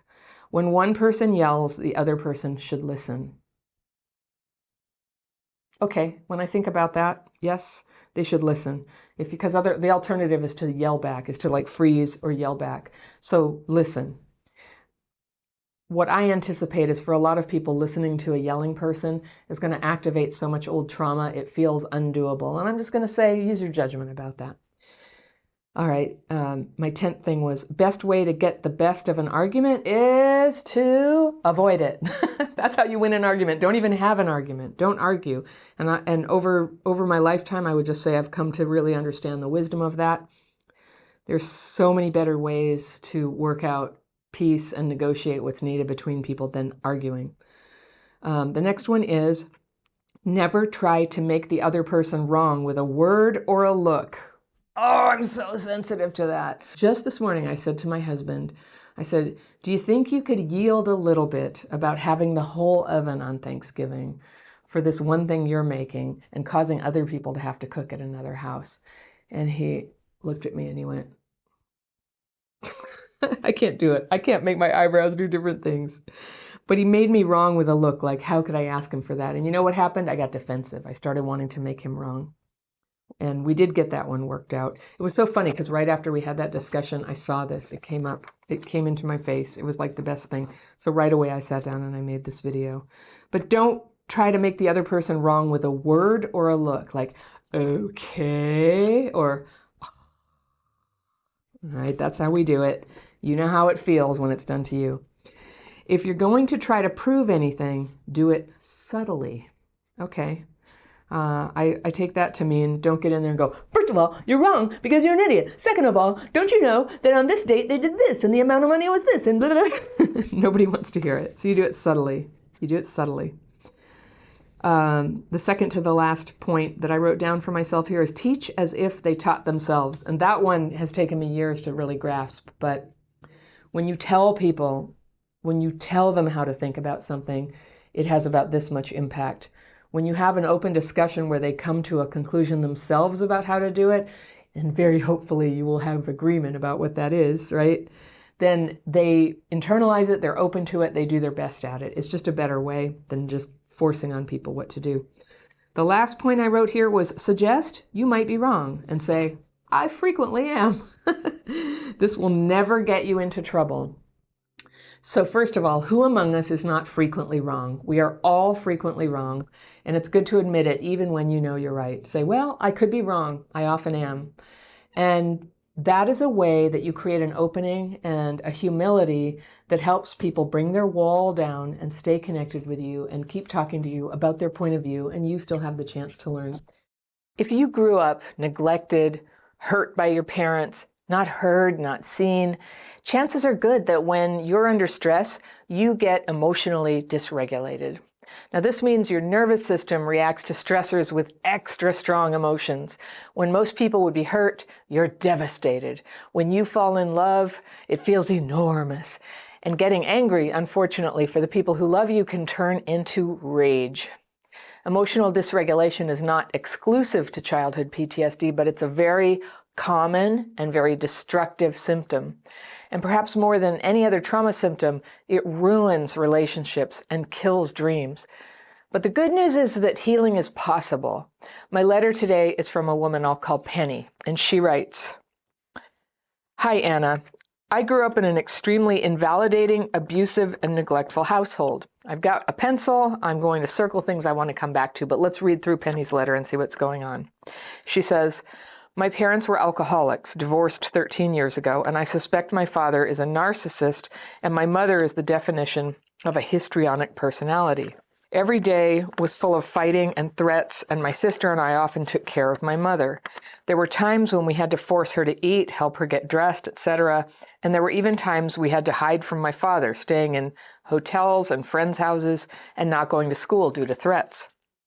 I wanted to write you because I'm in a fairly new relationship. I'm 23, he's 25. We met a year and a half ago online, met in person a little over a year ago, and decided to start dating. The same month we decided to date, I moved in with him. I know that things moved very quickly. Hold on.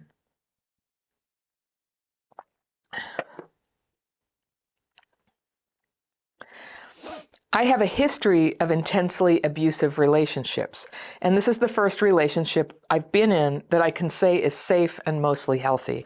I feel like I'm incredibly toxic and hurtful to him when anything happens that I am not ready for, something unexpected or plans changing.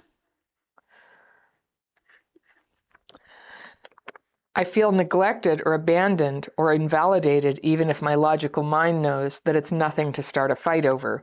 He's very social and goes on trips with friends. We try our best to have open and healthy conversations, but this can only happen after I've had time and space to calm down. The problem is really when I initially start to feel hurt because I lash out and threaten to leave or tell him that he's not treating me well when that isn't what I want to do, and he has only treated me well. He respects my boundaries, he cares about me deeply, he shows his love, and I feel valued and wanted for the first time in my life. I feel like I'm a terrible person and I'm desperately trying to be good. Usually I blow up before I can think to get space, and that makes a small situation that could have just been me reading into something. It makes it turn into me letting out every negative thing in my head in those moments. I'm blaming him. I feel like I'm pushing him away. There is only so much someone can handle, and I really want to be part of his life and keep him in my life. I realize things moved very quickly, but I think we could have such a beautiful future together if I can get a hold of myself. Wait. I realize things moved very quickly, but I think we could have such a beautiful future together if I can get a hold of myself. I haven't been in therapy for 1.5 years now, and I'm finding it difficult to find I'm finding it difficult to find a therapist where I am now. I moved across the country. Any advice at all would be so helpful because I feel like I'm ruining our relationship. Thank you. All right. Penny, I got your back. I think I can help. All right. So let's see what we have here.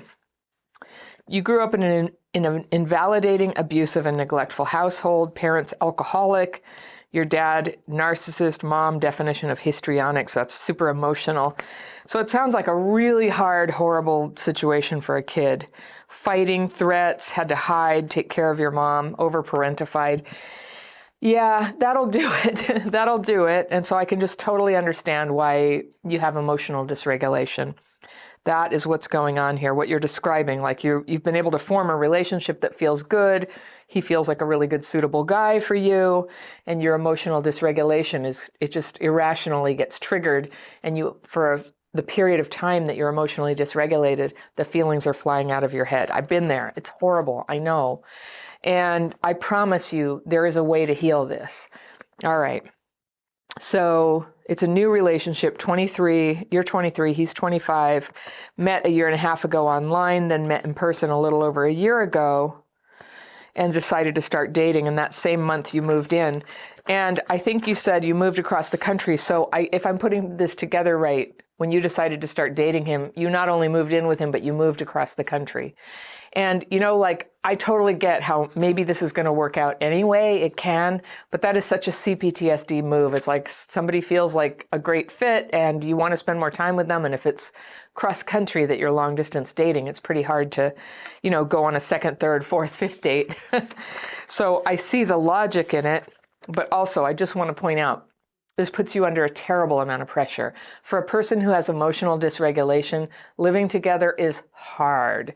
Living together with somebody you haven't had time to really, really get to know, and you don't have, living together is like a simulation of a committed relationship.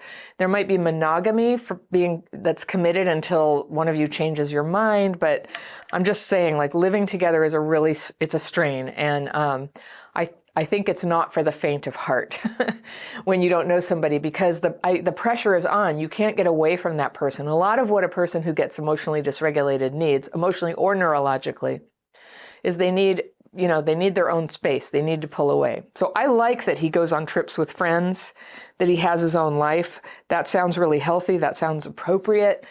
And he's 25. All of that is great. So everything that you're describing here is you get emotionally dysregulated and you've put yourself into the pressure cooker for it. So let's see if we can help you get back out of that. You specifically said that you've been behaving in a toxic and hurtful way. You're worried it's going to drive him away. You don't like it when you're not ready for something, unexpected, or plans change. That's a really typical trigger.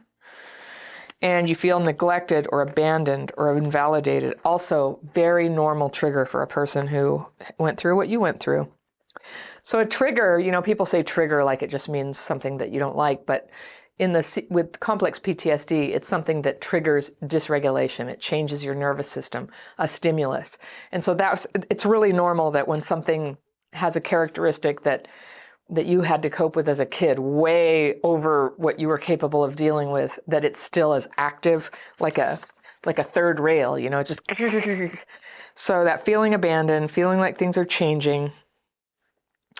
You do have great conversations, and it works when you've had time and space to calm down. Time and space. That is a great insight, Penny. Time and space. Now, he respects your boundaries. He cares about you. He shows his love. I'm so happy you have that. I'm all for you not messing this up. All right, this is what I'm going to suggest to you. First of all, there's going to be a lot of tools I'm going to suggest to you. I'm going to suggest support. I tell those things to everybody, who's working on healing trauma. But in particular for you, Penny, I think it would be important for you to develop a life outside the couple, outside the home.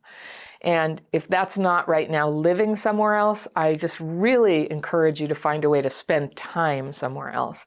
Now, one thing you can do, I know you probably don't have a lot of friends there, right? Maybe you told me that, actually. You haven't been able to find a therapist. So that would be another good thing. You could find a therapist. Everybody needs friends. And when you move, it all becomes about this one person. And so when you're in distress within the relationship, the temptation is enormous to try to, while you're dysregulated, talk it out.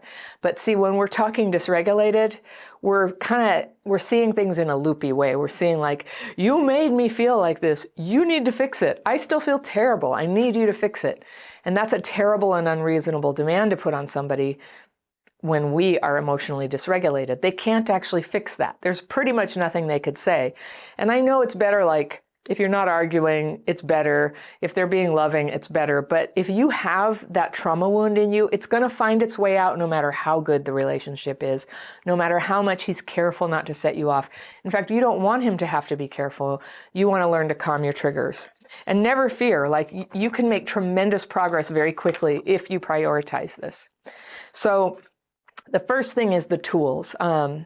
I have some very practical tools on how to spot dysregulation, emotional dysregulation, and how to very quickly re-regulate. You use emergency measures.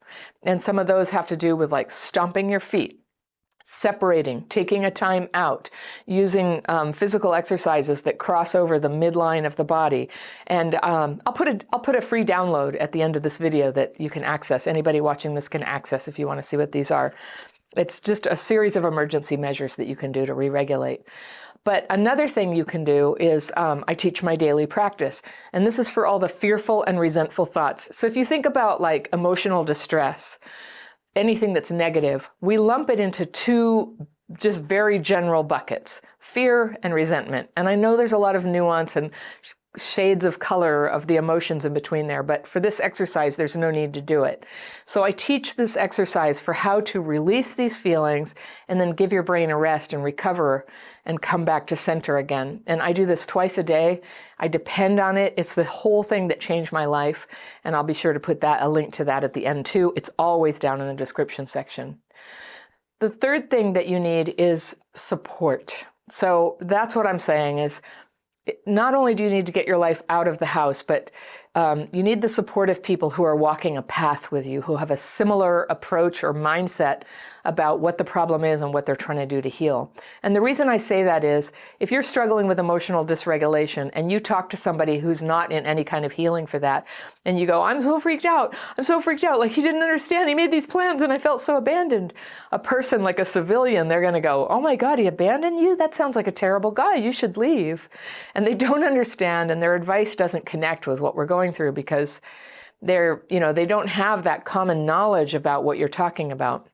And over again have I paid the price for, trying to talk about what's distressing me to people who don't walk the path with me. It upsets them, it scares them. They're like, oh my gosh, I'm worried about you, because I get very intense, right, when I'm dysregulated. And I think to an outsider, they would just think, oh my gosh, this woman's falling apart. I'm totally not. I'm just in dysregulation. I'm working my way back out of it, and give me 20 minutes and I'll be good. But if you talk to me when I'm in the middle of it, I sound very, very angry, distressed, probably unreasonable. And so that's one of my boundaries, is I try not to talk when I'm dysregulated, unless there's a very good reason to. I try to re-regulate myself and then talk to those who are essential. So when you're in a conflict or you feel like everything depends, Penny, on you being able to notice when you're getting dysregulated. There are probably certain thoughts and feelings that come into your mind before you start lashing out. So one for me that I finally learned, like if I'm thinking this thought, stop, leave excuse yourself, say, I'll be back in half an hour. Hold on. I'm like getting dysregulated and I don't want to hurt your feelings. Let me go work this out and I'll come back to the conversation. So for me, some of the cues that's beginning to happen is my nose will feel numb, or I start having the thought, I don't need you. I don't need anybody. Or I have this thought, I have to do everything. Don't you realize you don't do anything? I do everything. That's like the pattern of my trauma-driven thinking. It's probably an emotional flashback. And but whatever it is, wherever it comes from, it's a really unreasonable and harsh thing to like direct at my husband. And it never leads to anything good for me to express this stuff when I'm in the middle of feeling it. And he couldn't do anything about it even if he wanted to. So I take it to my tools. I use my emergency measures. I sit down and I use my daily practice for the writing and meditation techniques. And I come back to self-regulation. And from there, I show up that half an hour later and I go, okay, I think I hear what you're saying. I actually have the capacity to hear what somebody's saying. Now, if you're like me, like a big upset within the relationship, if it's allowed to continue and get really bad, you're going to stay dysregulated a lot longer than half an hour. And that's just a great loss for you and everybody. You know, the world is counting on you. And so, people will say, well, I don't have half an hour. And it's like, well, you're either going to spend a half an hour re-regulating or you're going to spend half an hour, just continuing down the road of like damaging everything. So sometimes we have to just kind of accept that having CPTSD to the degree that we get emotionally dysregulated, it takes a little time to come back from. And for many years, I had office jobs and I was going through this and I was learning how to self-regulate. And I just sort of found a way to separate myself. People all the time, are detached from their work to deal with a personal call or look at the internet or go have lunch. And I just decided, for me, I'm going to prioritize taking care of my self-regulation because until I'm regulated, I can't do productive work. I literally can't focus enough to write a paragraph or anything like that. My work, I do the kind of work that usually involves writing most of my life, writing, organizing a project. That's basically what I still do. But I can't do that dysregulated. I will spin all day in like a little circle of starting something and then jumping over to another thing. Like it looks like ADHD, but it's not ADHD because it just happens sometimes, and then it goes away. I love being regulated. I love having the capacity to control my own thoughts. I can't 100% control my thoughts, but what I experience after I use my techniques is that I have a choice about what I want to think about. Like I never had that before I learned these techniques. I was basically like chased around by my thoughts all day long. I was exhausted by my own thoughts, my own emotions. And so I can sort of come to a place of neutrality and be able to decide, ooh, I'm going to focus on the list for my friend's party, or ooh, I'm going to lay down, or ooh, I get to do whatever I want with my time now. And that is a tremendous power. That can redirect your whole life, and it can make you the most amazing sweetheart partner because your mind is there. Like that's what everybody wants. When we say we want to be loved, we mean we want presence in another person. We don't want them to be all about a storm that's going on inside them that we can't influence. We want them present. We want to be interacting.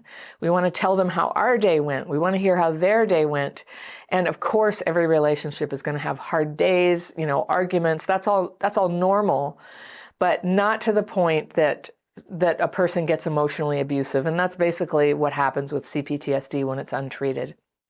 So I'm so proud of you. I've been thinking a lot about, empowerment and disempowerment and demoralization and how that happens to CPTSD people.